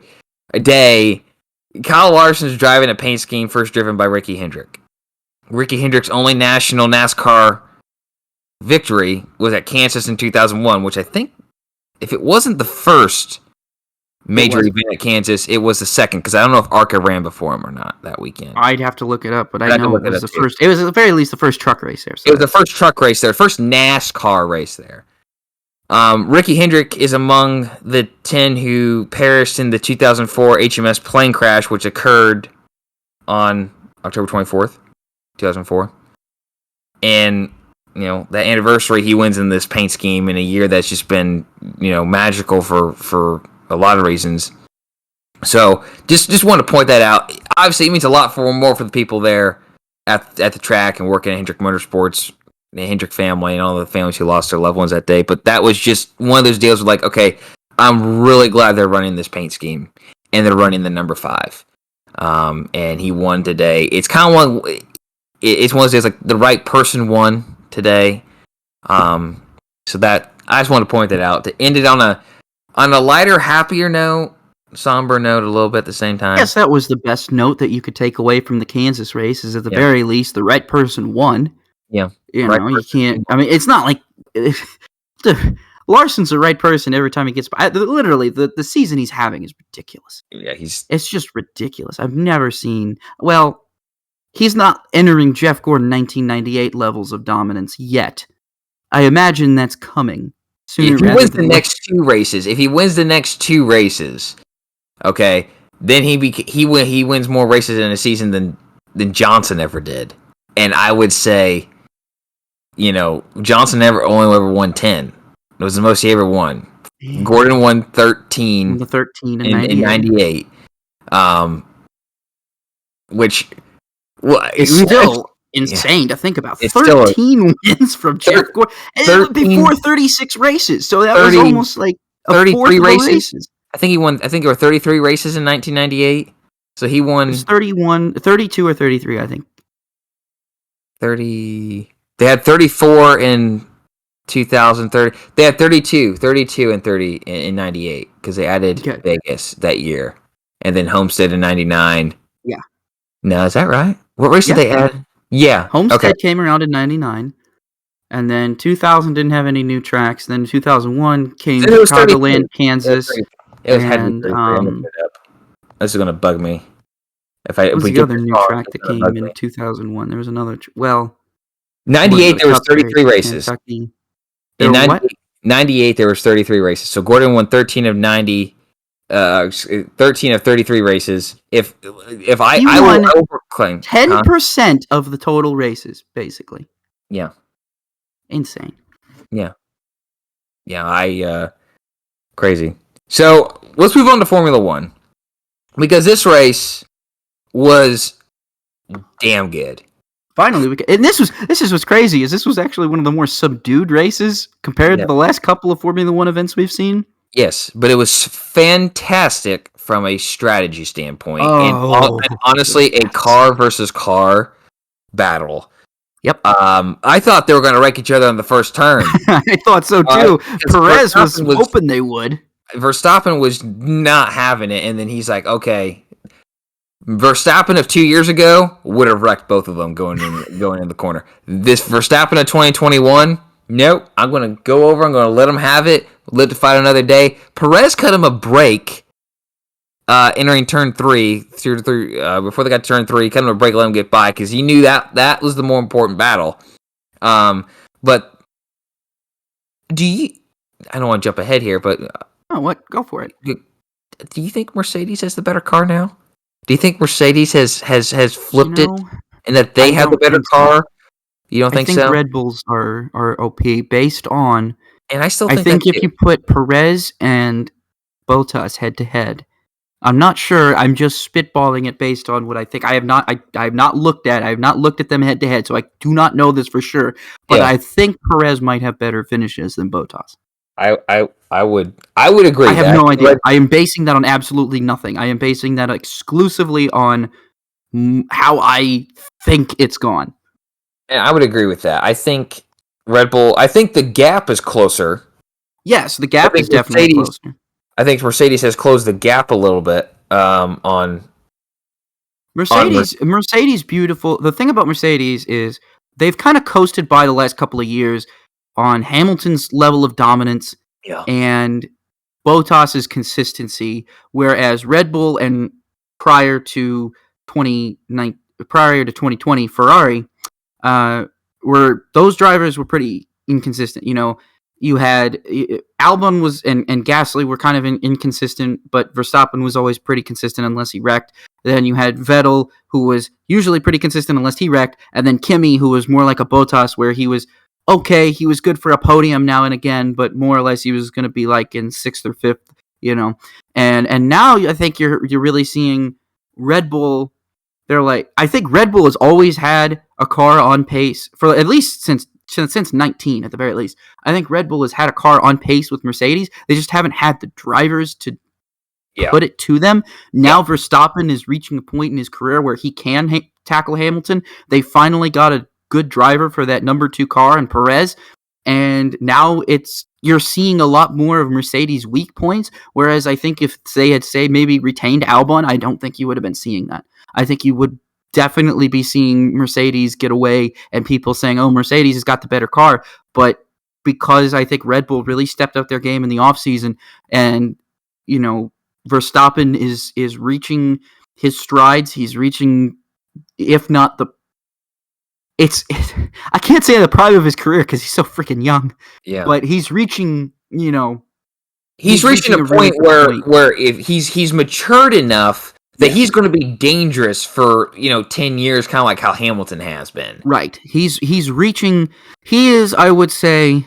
Well, here's the problem. It's hard to say that because Hamilton came out and basically had immediate success. The dude had immediate success in all of his feeder series. He came out in 2006, had immediate success. 2007, he was world champion. 2008, he was world champion. 2006, he won the GP2 championship in his first and only year in GP2. And then he goes into F1, his teammate with the defending champion in Alonso, beats him so bad that Alonso goes back to Renault, which is like, dude, and then comes out in 08 and wins the championship by a point. It's like, I don't think Verstappen is at that level of Hamilton. And Hamilton will always have like the greatest ascension and the quickest ascension, I think. Schumacher, you could probably put him in that, because Schumacher was pretty close, because he had come from DTM, and then he got 92, 93, and then he was world champion in 94, I think. Is that right? Schumacher was 94. Was that 95? 94, 95. 94. Okay, so Schumacher was 94. So I guess Hamilton is probably, and it only makes sense. I mean, you look at what Schumacher's accomplished, you look at what Hamilton's accomplished. I mean, Hamilton's on pace for potentially an 8th world title, which would break Schumacher's record. I mean, he's tied for him right now. He's already broken Schumacher's wins record. This wins record will probably never be beaten unless Verstappen manages to do it. And Verstappen's going to have to dominate at least 3 or 4 seasons to even get there. It's probably going to be a little bit easier because he's going to have a lot more races to do it on than Hamilton and Schumacher did. Yes. But, it's all very interesting. We're really, and that's the thing, we're really in a great period of F1 right now because we reached a level of parity where, yes, there's 2 cars, 2 teams fighting for the lead. Well, that's how it's always been, Before it was Red Bull and Mercedes, it was Red Bull and shoot, no one, I guess. Red Bull. Dude, I don't know. It was Vettel versus Weber, I guess. Yeah. And then before that, you always had the McLaren versus Ferrari deal, and then there were years where Williams was in there. You look at all of that stuff, and it's kind of like, well, this is how Formula One's always been. You look at the Schumacher domination era. Well, it was Schumacher versus Hakkinen, or it was Schumacher versus Damon Hill, or it was Schumacher versus Barrichello, I guess his own teammate, or it was Schumacher versus Alonso. Williams. And you saw that, and so you're not really seeing anything different. So I think Formula One fans who know the history are like, okay, you got you got Hamilton versus Verstappen. That's fair. But for third on back, it's anybody's game, and that's what's fun, because you not only don't know who's going to win the race, you do, but it's a 50-50 chance you're wrong, but you don't have any clue who's going to round up that podium, ever. You have no idea who's going to round out that podium. It's probably going to be Perez. It could be Perez, but it could also be a magical Charles Leclerc. It could be Carlos Sainz. It could be Lando Norris. It could be Daniel Ricciardo. It could be Esteban Ocon. It could be anybody. You throw it out. And I love that. I love that about Formula One. We really are seeing, and you talk about the strategy battle that we saw. The strategy battle is becoming even more fun because you play into that. You have to play into your weaknesses and your strengths. And I feel like Red Bull has this very strong. Red Bull's strength right now is I think their strategy. Mercedes is a bit faltering on the strategy, but I feel like they have the pace. Yes. They have the outright pace with Hamilton. If they can get the strategy right with Hamilton, then they win the race. When they kind of miss on the strategy, like I think they did in Coda, that's when Verstappen takes it. So it's basically down to telling Mercedes, dudes, you guys have to be 100% certain with your strategy. Like, try it with Bottas first, or something. Like, at this point, you got to try it with Bottas before you try it on Hamilton. Because if it doesn't work for Bottas, it's not going to work for Hamilton. If it works for Bottas, then it's going to work for Hamilton. And a lot of the things, too, is about the undercut, too. Is just trying to undercut the guys. I mean, that could be even more tough because then usually you're asking your driver, all right, how fast can you go on worn tires? And how fast can you then go on a brand new set of tires? Yeah. You're asking a lot out of your driver there, but it's those 1/10 of a second that's going to make the difference between whether or not you're first or second. And when you're looking at margins that close, you're going to get drama like we saw on Sunday, where Hamilton probably, and I think personally, this is my opinion, if the race was 3 laps longer, Hamilton's the winner. For sure. I think Verstappen got very lucky because the race was 56 laps and not 59. I think he got lucky it was in 58. Shoot, yeah, you're right. I mean, I think if he maybe had he one more lap, because once he got him in DRS, was the biggest thing. DRS makes so much of a difference nowadays. I love it. I think a lot of people criticized DRS when it first came out, but I really love what DRS has done to Formula One. Well, people thought Mick took the win away from Verstappen, but he aided him, actually. He aided him because when he got around him, Verstappen had DRS from Schumacher, and Hamilton had DRS from Verstappen. So no, it was when Verstappen caught Mick Yeah, that's what I'm talking Mick about. moved over for him, but he moved over for Verstappen right before or right after they crossed the DRS detection zone. So, and when that happened, Hamilton was about a second and a tenth or so of Verstappen. So Hamilton did not have DRS. Verstappen did on the front stretch. So That's Verstappen right. was able to just fly and extend the lead. I think he increased the lead by about 2/10 or so, which ended up, I think, mainly being the difference, because I think if Hamilton would have been able to get into that DRS zone, especially on the backstretch, He didn't get into the DRS detection zone on that last no, lap. he didn't, and that's why. Because when I keep saying Perez, when Verstappen got by Mick, he timed it so perfectly, and Mick got out of the way so perfectly, because on that front stretch, Verstappen had DRS and Hamilton didn't, and that was what ended up making the difference, because that allowed Verstappen to pull out to just enough of a gap, and he was able to hold just that enough gap that he was able to keep Hamilton at bay, which really plays more into Verstappen's talent level. I don't know if that was coincidence or if it was calculated by Verstappen, but whatever it was genius. It was absolute genius, and that's how he won that race. Because I think definitely he would have lost that race had Mick moved over maybe a turn or two before, and Verstappen doesn't have DRS. If Hamilton then gets in front of Mick, it's on at that Yeah, point. Once Hamilton got in front of Mick if Hamilton got in front of Mick without Verstappen picking up DRS, it would have been on. But Verstappen picking up that DRS from Mick Schumacher, that basically saved Verstappen's entire race. So really, if you're a Verstappen fan, I think you should be thanking Mick. You should be out there thanking Mick Schumacher. Hey, thank you for giving Verstappen DRS to hold off Hamilton.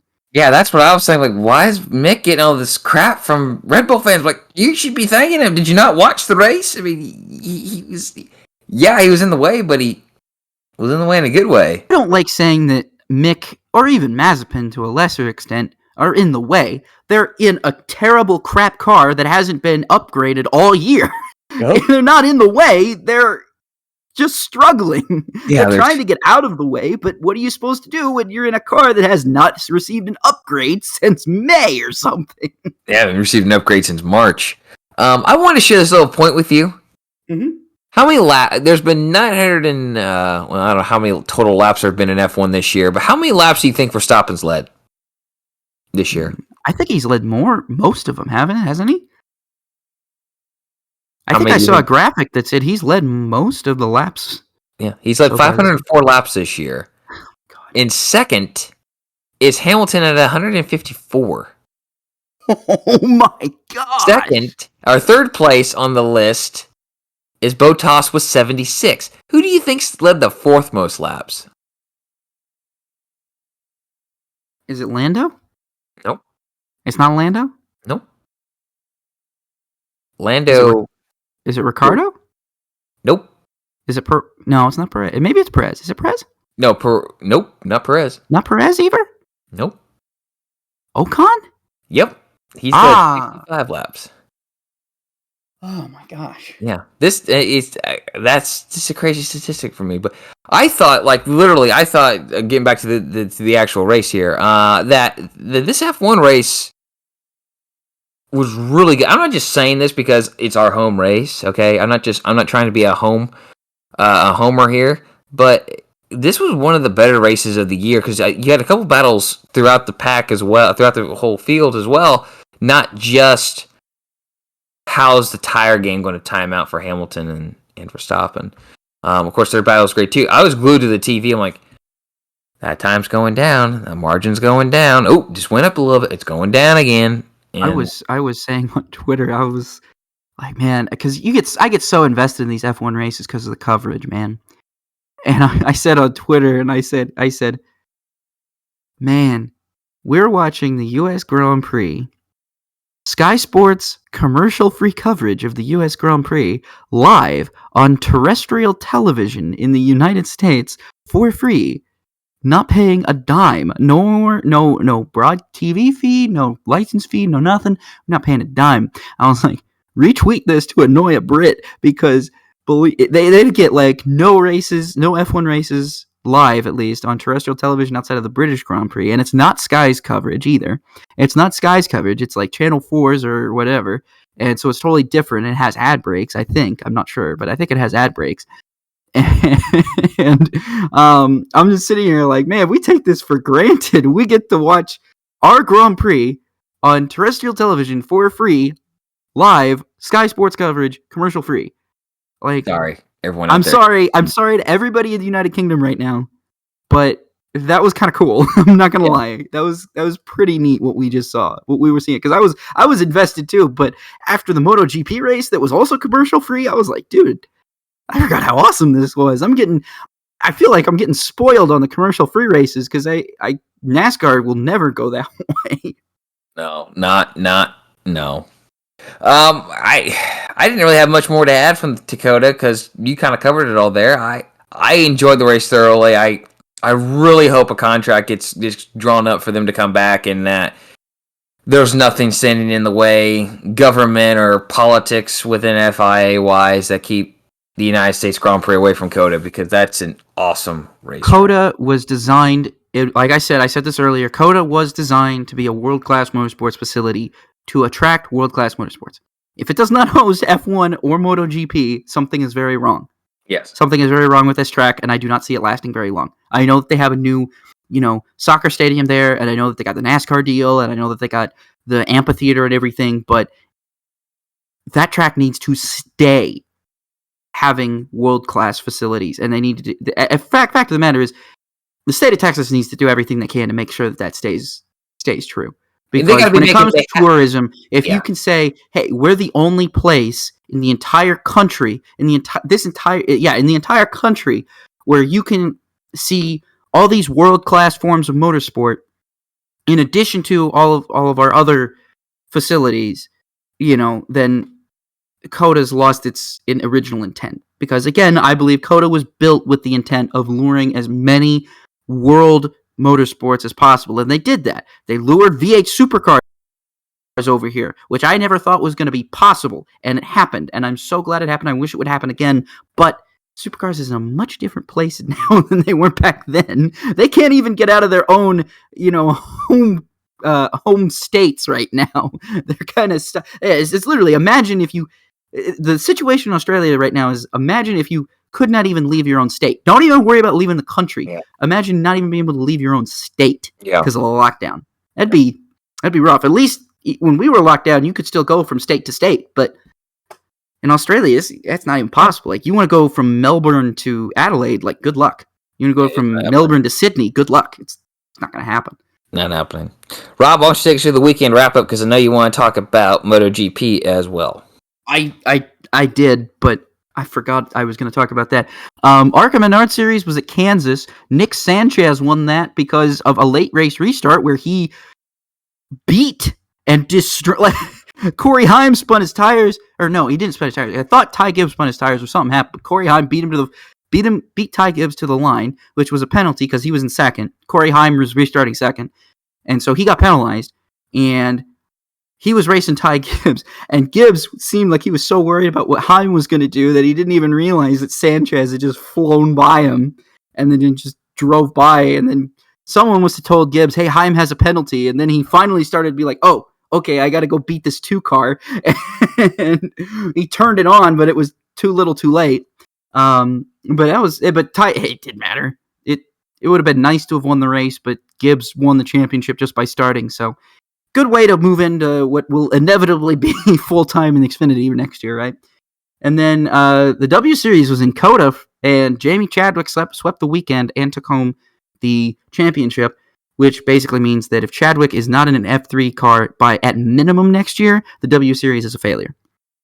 And I will say that 110%. And I don't know how many people watched the broadcast of the W Series.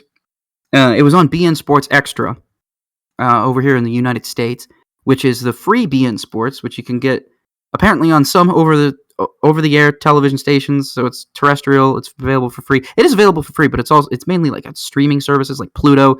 I know YouTube TV has it now, which you have to pay for, but Sling has it on their free tier. It's on a bunch of other things, but I was very troubled with that coverage and the broadcast and the way that they treated the drivers and some of the things that they had said, some of the things that the presenters were saying. And this was brought up on Reddit, and I'm glad that I wasn't the only one who thought this and was kind of concerned about this. I really don't like how the commentators always refer to the drivers as the girls. Like, they're not girls.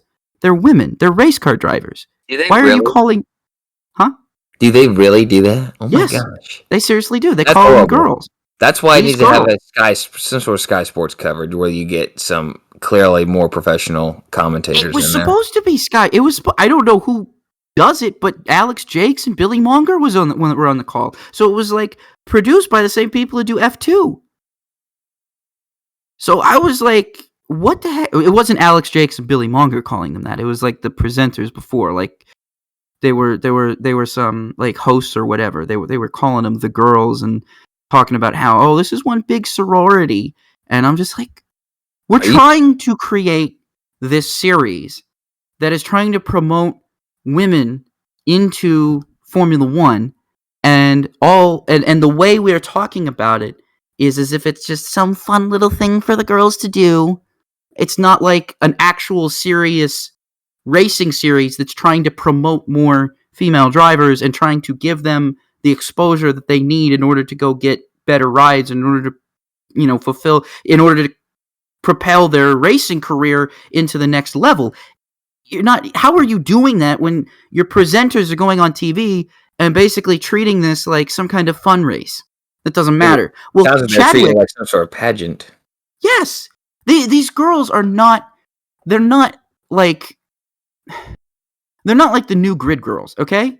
They're not supposed to be eye candy. They're supposed to be out there doing their job, which is racing cars. And they're trying to go out there and prove to the entire world that they can race cars just as well as the men. And the point is, you're supposed to win that championship and go on into the next phase of your career. The fact that Jamie Chadwick, and this is a situation where I don't hate the player, I hate the game. I got nothing against Chadwick for this. Chadwick came back. I don't think she should have, but she came back. She did another season. Now she's barred from coming back ever again, finally. But they let her come back and do another season of W Series, and she's just so far ahead, better than all of the other drivers. She's better than everybody else. I'm sorry. Alice Powell, she's pretty good, but she's not Jamie Chadwick yet. Emma Kimmelainen, she's good, but she's not Jamie Chadwick. These are good drivers. These are good drivers that probably will get a look at some point. But right now, they need that W Series to really push them in the right direction. And it seems like it's being more of a hindrance than anything to them. And that's really been getting on my nerves lately, because I love watching the W Series because I love the idea that it was supposed to be originally. But I worry that it's turning into exactly what everybody feared it would turn into, which is just segregation of the sexes in motorsport, which is the exact opposite of what this was supposed to do. This was supposed to give young female drivers a leg up and give them an opportunity that they wouldn't normally have right out of karting. And now we're basically saying, why bother racing in Formula 3 when you can just go to the W Series and it'll be a big sorority and you'll be on with all the other girls? It's like, no, this should be, if you're going to run this thing on Formula 1 weekends, you better damn well be treating it like a legitimate actual championship and a stepping stone and a ladder to Formula 1 instead of some sorority just for girls. I'm sorry. I mean, it's unfair to everybody. This is a big rant, and I know I'm taking a long time. I'm not going to talk about MotoGP. Just look it up on your own. But this is a big rant that I've had, and I have a lot of problems with W Series, and the coverage and the way that it was presented to me this weekend really frustrated me. And it really gets me thinking every time this gets brought up, the Women in Motorsport Initiative, all this stuff, it gets me thinking. It's like, are we really trying to promote female drivers, or are we just trying to make some kind of sideshow for the F1 weekends?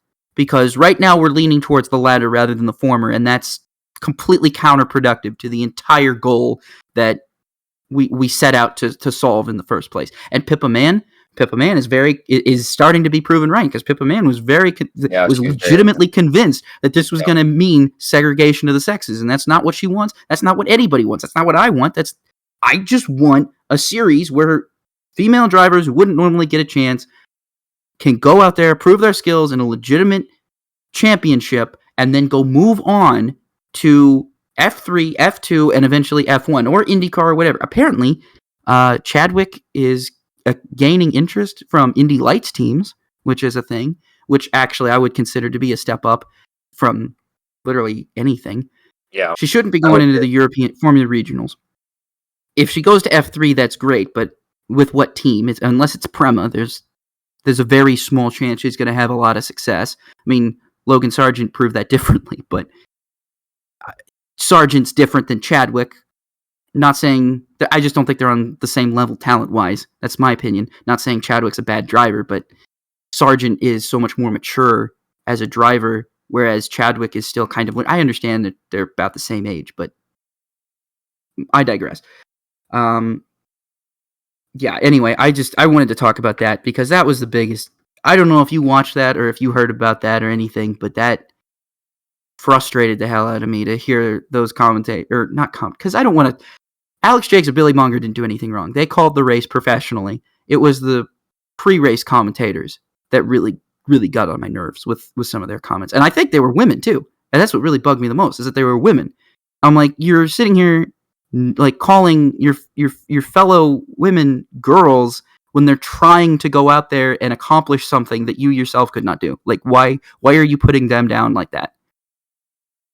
That might be why they didn't. Well, that's rude. That's just mean. Yeah. That's mean. You shouldn't be presenting that coverage. Yeah. Rob, really quick, what's your outstanding performance? Who's your outstanding performance? I've given it to Chadwick. I could give it to Ty Gibbs, but if he would won, I would have given it to him. But Chadwick actually swept a weekend. Got the championship, and now if she's going to Indy Lights, that's even better, because that's a good landing spot for her, I think. I think F3 and F2 right now are very competitive. The competition level there is very high, and I worry about how that might affect her confidence overall. And I think going to a solid Indy Lights ride is probably going to do better for him, because I think she'd make a good IndyCar driver.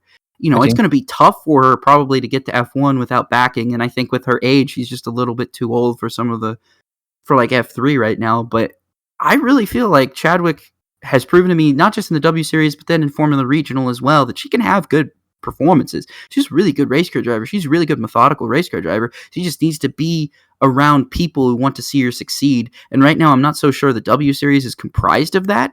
I'm not so sure Prema was comprised of that in Formula Regionals, but it definitely seems like she's getting a lot of outside interest from Indy Lights teams that actually do want to work with her. And so I think that could be very positive for her season. So I think putting on a performance like that at COTA was really all she needed. I think she could come over here and have a really good success, because again, sweeping the weekend at COTA when Kimmelainen and and Alice Powell are constantly in your rearview. I know she basically gapped the field by forever, but she's always on her toes because Kimmelainen and Powell are always there. So it's not like it's a cakewalk for her, like it might seem, but I still thought it was impressive to sweep the weekend. It's not easy. It's not easy to sweep any weekends. I'm going with Parker Kligerman. This guy, he driven for Gaunt Brothers for several races back in 2019, and that was the last time he was in this car. Was in a Cup car, was back then, and he goes out there and finishes 20th. I mean, I've said a lot about like Landon Castle on this show as a guy who's been overlooked for rides, and I think Parker falls in that category as well. Hey, Parker's got a good backup gig though. He's got a great backup gig, but I mean, again, if you got the driving talent, why would you settle, type of thing, right? And I don't think he is settling, but he took a car that's only made like 7 starts this year, and a team that is not fully funded. He beat a few cars that have run better than that they have. And again, we're talking about a race that, you know, is kind of slot cars, a lot of momentum built. But you know what? You race the race. and he finished 20th of 40 cars. So Parker Kligerman gets my outstanding performance and shout out for this weekend. Good to see him back in the car. Hope he gets more opportunities. Maybe this could be a pipe dream. I'm being totally crazy here. I cannot wait to read your tweets. Parker Kligerman, 20 Xfinity Series car for Joe Gibbs Racing. I know it's not going to happen, but I'm just saying. You've said some out there things before, but this might be one of the more out there things you've ever said. I know. I acknowledge it. I believe this guy can drive, and I like him as an analyst, as a pit reporter. But I just wish he was in a car able to win races again. All right, let's go to the upshift, downshift segment. Let's just jump right into this. Upshift agree, downshift disagree, neutral. You're neutral on the question. So first question here. The NASCAR Xfinity Series race at Martinsville will be won by a non-playoff driver. Do you upshift or downshift? That's a pretty easy downshift. I think based on history, I think the way things go, I think this is one of those tracks that kind of suits a lot of those playoff drivers. Denny Hamlin is one. I think this is the track Hamlin is very good at. Chase Elliott is very good at Martinsville as well. And, of course, you can't count out Kyle Larson. Could Kyle Busch maybe come back? Xfinity Series. What? I say it's for the Xfinity Series, not the Cup. I forgot there was an Xfinity race this weekend. Yeah! How did you forget? Because I'm not used to the Xfinity Series running at Martinsville, okay? I'm still stuck in, 2004 when they ran Memphis instead or something. True that. Okay. Xfinity driver. I'm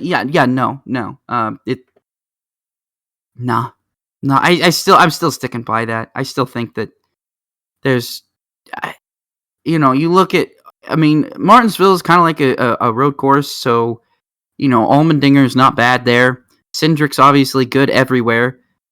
Hemrick is probably destined for a second place again. Let's be honest.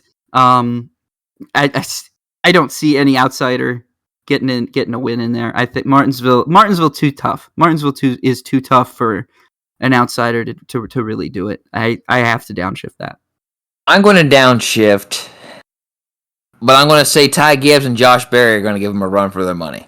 Because Ty Gibbs is going to be in 54, and Josh Berry is going to be in Jordan Anderson's 31. And I think someone's going to play spoiler. It's going to be one of those two guys. But I agree. I think this Cindric and Allmendinger, I think it's going to come down to them in that race as well.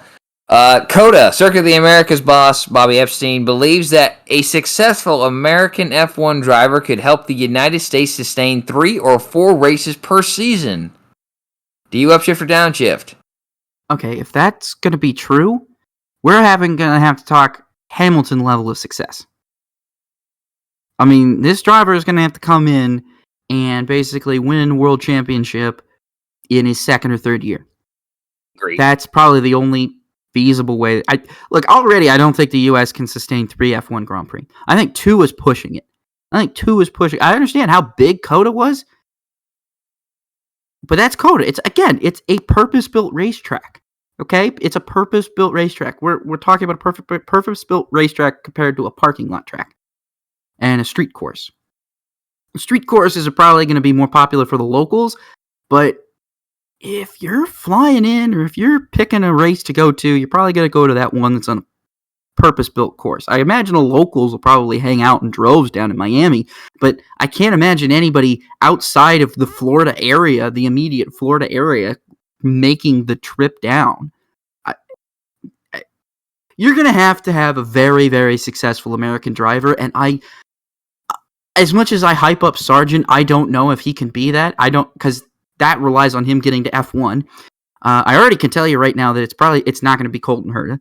It's not going to be Colton Herta. Herta's not going to have success in F1. If all the rumors are true, which I don't think they are, I think the rumors are all bull honky. Herta's not going to have success in F1. Sorry to everybody. Sorry to David Lanz. I don't care. I don't care about your feelings. It's not true. Get over it. Colton Herta is good in IndyCar. It doesn't always translate to F1, okay? Just because you're good in IndyCar doesn't translate to F1. Doesn't work that way. Never has. Legit never has.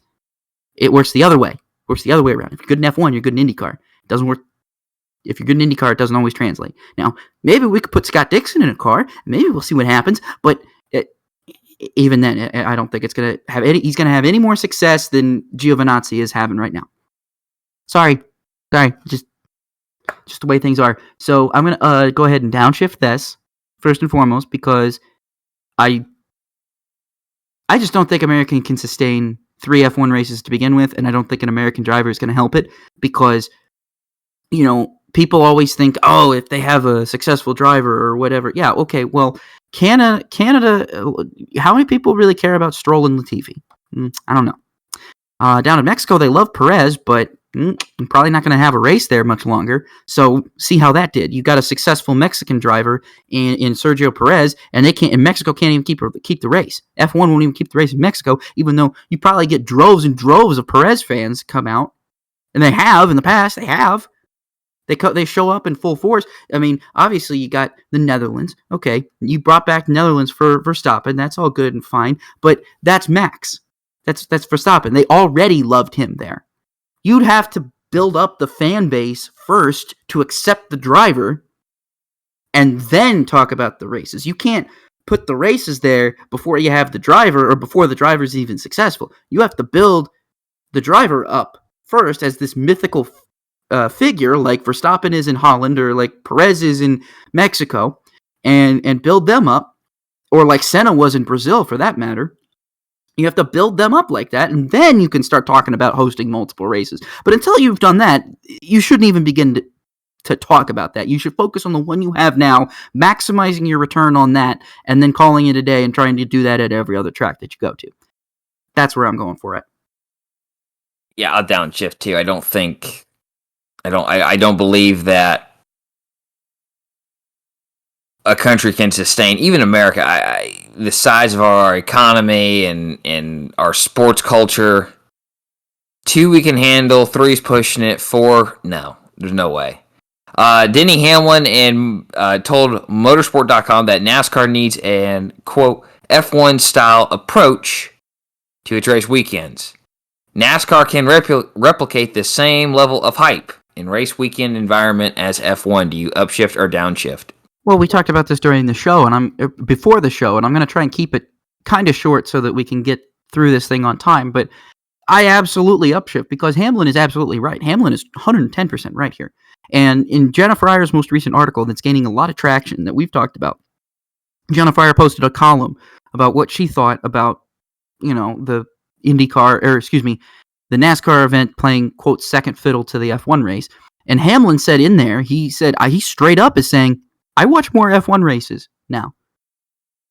Do you blame Hamlin? No. I'm watching more F1 races than I ever have. Not, I've been watching every F1 race probably since about 2011, but I'm more into it now than I ever have been. And I think Hamlin has a point. And there's a lot of things that Hamlin talked about. There's a lot of things that Fryer talked about. There's a lot of things that other people are talking about. There's a lot of really, really good points being brought up right now that I don't really have the time to cover right now. But I'll just say my one piece here is that NASCAR has all the pieces and the tools to do what make them big again. F1 is pulling it off at such an impressive... You look at F1. You look at what F1 has right now.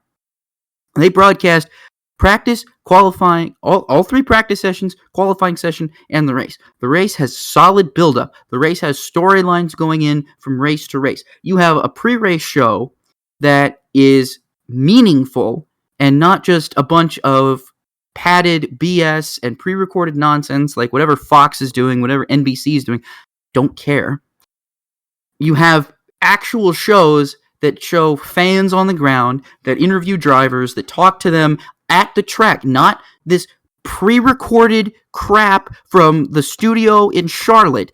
Actual drivers talking live on a show, being a guest on the show before the race. You don't see that anymore. You see them on pit road sometimes, and they answer these softball questions. You never see them, on like with race day. when you had NASCAR race day built by the Home Depot, on Speed Channel every morning every Sunday morning, you and I watched it. JR, Jimmy Spencer, Kenny Wallace, you and I watched it. You couldn't get any better than that. Trackside Live every Friday night, right after practice qualifying. That was must see TV. NASCAR can do it again, and I think this is what really amazes me is we have. People are questioning, well, you're not going to have that Speed Channel vibe anymore, but you have this nice thing that NBC's pushing called Peacock, and you want to put a bunch of exclusive stuff on Peacock, right?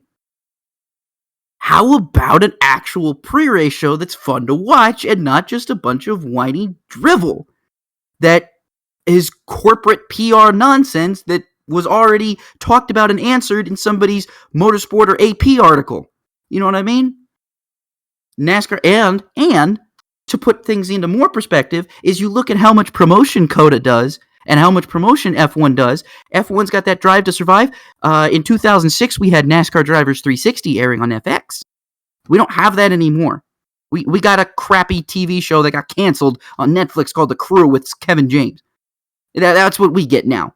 We don't get Drive to Survive. We don't get NASCAR Drivers 360. We don't get NASCAR Race Day. We don't get each event being promoted as if being promoted as if it's a big event. Like each NASCAR race that comes to town should have billboards for like up the month before the race telling people about it. You should be seeing drivers go on local news channels promoting the race. You should see advertising space being bought up in the local market with NASCAR drivers. These things don't happen anymore, but they happen in F1. And this is exactly why F1 is killing NASCAR right now, and it's why F1 and NASCAR is going to continue to play second fiddle to not just F1, but to IndyCar until they fix what they're doing, stop with this constant change, which is my interjecting opinion. But in reality, they need to stop with whatever they're doing now, with whatever they're allowing NBC and Fox to put forth this substandard product and this haphazard, half-assed product that we're seeing right now. Because we got Rick Allen up there talking with Steve Letarte. We got Dale Jr. screaming over somebody's head. Oh, by the way. Then we got Clint Boyer acting like an ass. We got Mike Joy just trying to keep things together. We got Jeff Gordon being boring as all hell. How about we fix everything that's wrong about the NASCAR broadcasting situation and actually make it good? Because you know what we used to have? We used to have Darrell Waltrip, Larry McReynolds, and Mike Joy. And there was nothing better than listening to those three banter on race Sunday. Or then when NBC took over, we had Alan Bestwick, Wally Dallenbach, Benny Parsons. Nothing was better than those three talking to us. And now we got Mike Joy, who's still doing the best job he can given everything Fox does to him. You got Larry Mack, who's basically had his entire position as a color commentator neutered and is now forced to stay in Charlotte and talk about all the pit strategies that don't exist. And then you got Clint Boyer being an ass, trying to be Darrell Waltrip. He's not really doing a good job about it. I mean, sometimes he's funny, I guess, but whatever. And Jeff Gordon's boring as hell. And then you got the NBC side, Rick Allen's monotone. He hasn't been the same since he left Speed. You got Steve Letarte just yelling and screaming and saying the obvious things. You had Jeff Burton yelling and screaming. You had Dale Earnhardt Jr. being the voice of reason, and he's still yelling and screaming. All I'm saying is everything's bad about NASCAR production right now, and F1's killing it. So to put a period on this, because I know I took too long, and I know we're going way over time, Denny Hamlin is 110% right. I will agree with him every single time he talks about that, and I will upshift so hard that entire gearbox is shredded. I upshift as well. To keep it short and sweet, there's a lot of hands that have to fit in the cookie jar, and without even one, it's not going to work. You got to get 100% buy-in from every party who's going to be involved in this, and that what made a race that I remember going to in the early 2000s an event in what's missing today. The last one here, just kind of throw a spitball on this one. Formula One should reduce the amount of crew members permitted to travel and introduce an IndyCar-style pit stop to reduce cost and strain on crew members in an ever-growing calendar of races. Do you upshift or downshift? I'm going to keep this as short and sweet as I can. I'm going to neutral this because, number one, I don't want to see that. But at the same time, given F1's insistence on having more and more races that the teams can barely even handle to begin with. This might be for a move for the best, but I'm in neutral because I don't want to see that. I like seeing really super fast 2-second pit stops in F1. It's cool. It's just cool. It's amazing that in the blink of an eye, a car can be done pitting. I will never not find that fascinating and mesmerizing to me. So I don't want to see that go away. But in the effort to hopefully keep costs down for the team and also to keep general wear and tear down for the teams, this might be the right move. Yeah, I'm just going to throw it into upshift. I think it is the right move. I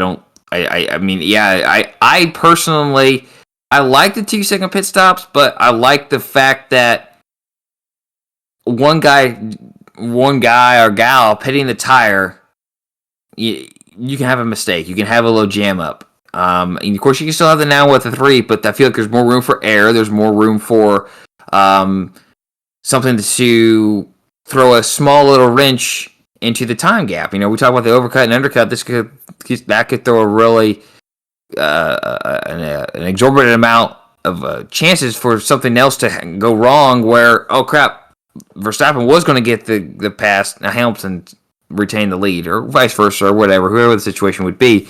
And then with the travel of the crew, absolutely, I think you need to split the crew in half, kind of down to the bare necessities of people to work on 2 cars, communicate with the driver, debrief. Certainly some of the debrief could even be handled from the remote location back at their factories as well, as I'm sure it already is. But yeah, if they're going to go to 25 races right now is their max. Right now, that's pushing it, as much travel these guys do. I upshift at least, sort of mandating that there's a 2 crew per team. And maybe the only people who are required to go to each race would be like the communicator with the driver, like who Bono is to Hamilton. All right. Upshift, downshift. I'm going to kind of a shorter rollers featured racetrack this week. I'll try to go through this as quickly as possible because we are going to go over our overtime. We are whatever soccer calls this. We're in it.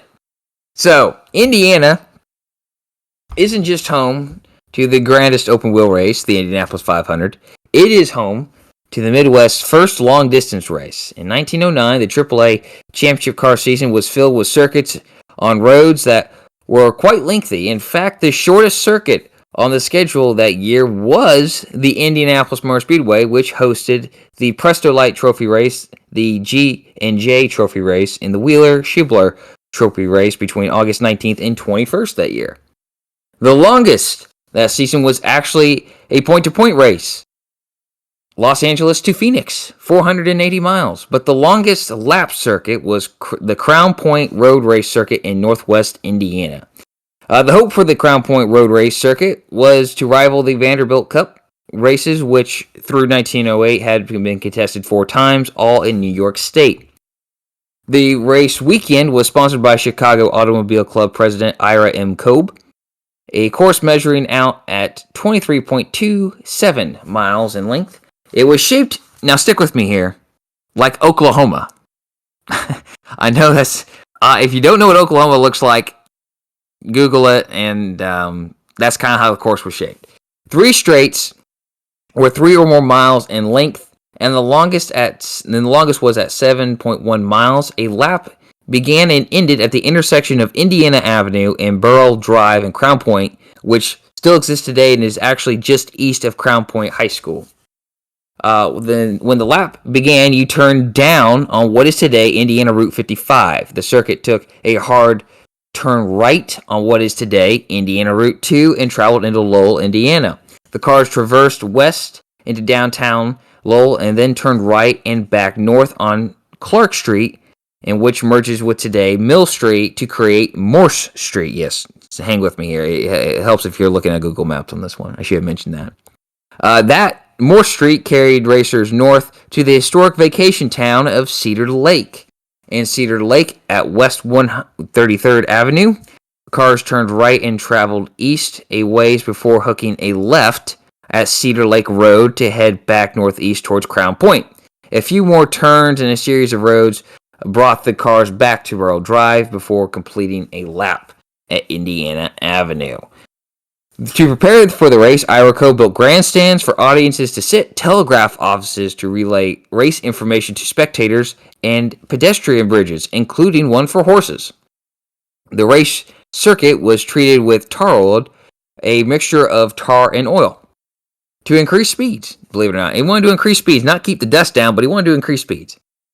To cover expenses, fans were charged $2 for grandstand seating. That's just over $60 in 2021 money. The race weekend was comprised of two races. The first was Friday, June 18th, the Indiana Trophy Race. The race was 10 laps long and took 4 hours, 31 minutes, and 21 seconds to complete. Brighton, Massachusetts' own Joe Matson won the race after leading 7 of the 10 laps. Matson drove a Chalmers Detroit. George Robertson finished second in a Locomobile, and Adolph Monson finished third in a Marion. Positions 4 through 6, James Florida, Fred Wiseman, and Philip Wells finished on the lead lap. 9 of the 17 starters completed the race. 10th place, Carl Wright was the final finisher, but 9th place, Harry Stutz completed 7 laps before putting his car in a ditch. Poor guy. The more anticipated Cobe Trophy race was the next day, Saturday, June 19th. The race saw 12 drivers take the green flag. Burt Miller started first, but it was Bob Berman who led the first 2 laps. Al Dennison led lap 3. Louis Chevrolet then led lap 4. Al Denson retook the lead, and then Louis Chevrolet regained the lead on lap 6 and led through lap 9. George Robertson led laps 10, 11, and 12. Billy Bork led lap 13. Chevrolet took the lead one final time on lap 14 and led all the way through lap 17, winning the race. Chevrolet won in a Buick. Oh, sorry, that just makes me chuckle a little bit there to know the history connection there. So Louis Chevrolet won the race in a Buick, leading a total of 9 laps. Bork finished second in a Knox. George Robertson finished grabbed a second podium of the weekend. He finished third in his Locomobile. 6 drivers were running at the end. Listed reasons for the 6 drivers failing to finish were a universal joint, spring, connecting rod, fuel tank, and crash. Now, this is a selfish plug here. 2 Kokomo, Indiana built Appersons were in this race. Both, unfortunately, failed to finish. Herbert Little started 8th, driving the number 8, and he finished 8th as well. So there you go. 8's all across the board there. He completed 11 laps before a spring failure. Joe Seymour started 3rd and finished 11th and retired after 3 completed laps due to a connecting rod failure. The race was 395.59 miles in length. So basically the same length as Sunday's NASCAR Cup Series race at Kansas. But it took 8 hours, 1 minute, and 39 seconds for Chevrolet to complete. And after all that time, Chevrolet bested Bork by only 65 seconds. That's pretty close. I don't know how many races they were that darn close back then, but 65 seconds might as well be like a half a tenth or something. I don't know. The average speed of the race was just over 49 miles per hour. Was the event a success? Nope, it was not. It was the only time the Crown Point Road Race Circuit hosted a race, primarily due to the $25,000 in losses. The races were too long, and most spectators avoided admission charges by watching the race in unsupervised points of the circuit. Yeah, when you talk about a 23-mile circuit, there's going to be points where you can sneak in and watch. In 1910, the Cobe Trophy race took place on July 4th at the Indianapolis Motor Speedway, and by 1911, if you haven't figured that out, yeah, IMS began hosting the Indianapolis 500, so these races were no longer necessary. Today, you can complete a lap on these roads of the former course, but a full lap can't technically be completed because certain roads have been demolished and replaced by other ones, but hey, who cares? They're all still connected. You can still make a lap. Go ahead and go do it. If you're ever in Northwest Indiana at Crown Point, hit it up. Rob, that was Roller's featured racetrack this weekend. Or this week. This week. It was weekend. Woo. Anything to add before we go into what's in the windshield here? No, not really. I think that was very interesting, though. I loved it. All right. You ever heard of that circuit before? No, I haven't. That was the first time I'd ever heard about it. Okay. All right. Well, I'm glad I shared it then. So what's in the windshield here? Formula One is off this weekend. Up next is Autodromo Hermanos Rodriguez and the Mexico City Grand Prix on November 7th. Yes, the same day as the NASCAR Cup Series Championship race. Speaking of NASCAR, only one weekend remains before the championship weekend at Phoenix. Martinsville Speedway hosts 3 championship 4 deciding races, starting with the NASCAR Camping World Truck Series at 1 p.m. Eastern on Saturday, October 30th, followed by the Xfinity Series at 6 p.m. Sunday, October 31st, Kyle Larson is able to race easy. He has an easy day at Martinsville. Not often you get to say that, but the other 7 competitors have to endure a half-mile paperclip. So it's going to be fun to watch those races. We got a couple guys worried about are they going to make it or not. Chase Elliott, Kevin Harvick, got to watch out. The following weekend, 4 divisions of NASCAR call it a 2021 season. On Friday, November 5th, the NASCAR Camping World Truck Series goes green to decide their champion. On Saturday, November 6th, it's the ARCA Menard Series West and the Xfinity Series. And on Sunday, it's the Cup Series. That's on November 7th. Supercars returns this weekend. The first of 4 events at Sydney Motorsports Park will take place on October 29th to 31st. And in the U.S., Race 1 will start at 4:10 a.m. Eastern on Saturday morning. Woo. Rob, are you going to be up for that one? Probably. Most likely, yes. All right. Race 2 will start at 9:45 p.m., with the Race 3 following at 1:25 a.m. Sunday morning. Again, these times are all Eastern. Thank you, Rob, for sharing that. I don't know if I will be up for those, but I look forward to you sharing it with us, how they went down. I'm just happy Supercars is back, because it's, like I said, it's been since July. It's been way too long. So we're finally getting Supercars back. We're finally going to end the season. I'm like, man, this season has drug on so long. Finally, we're finishing it. Well, I'm glad we got back, and I might try to watch this. I'll write this down, and I'll see if it aligns with my work schedule or something. Race 2 is on at 9:45. That's not bad. That's a solid time on a Saturday to watch, right? Yeah, that's not bad. So, I mean, like I said, you can get SuperView for $5 on YouTube. You can go to YouTube, $4.99 a month. It's basically costs less, a little bit more than a cup of coffee, and you can just cancel it after this month if you want. Let's be honest, you just can't. $5, you get to watch 4 or 5 Supercars races in the next month. So I'm just saying, if you're gonna spend $5 on anything, that's an option. I'm not advocating for them. I'm not telling people how to spend their money. I'm just saying, if you ask me, $5 to watch 5 Supercars races over the course of the next month? I think I'd take it. I'd take it. Alrighty, well, hey, thanks for sticking around here so long, folks. Let us know, play along with the upshift, downshift, and let us know your featured paint scheme from 2016, or a paint scheme you think is cool, or a year you want us to do, or even if we've already done it before. We'll do it again. We've done part 2s before. Or we can say, hey, do the worst paint scheme from this year. We've done those twice this year as well. So socials here. Twitter, Rob is at rpeeters33. That's RPEETERS33. I'm at roller_01. ROLLER_01. The show can be found at Robin Roller on Twitter, Instagram, and Facebook. Also on YouTube just by searching Racing with Robin Roller. So thanks for listening. Thanks for sticking in there with us. We had a lot to talk about today. A couple of us had some rants, so that's okay. We're very passionate about auto racing if you haven't already figured it out. So for Rob Peters, I'm Josh Roller, and this was the Racing with Robin Roller podcast. Have a great week, everybody.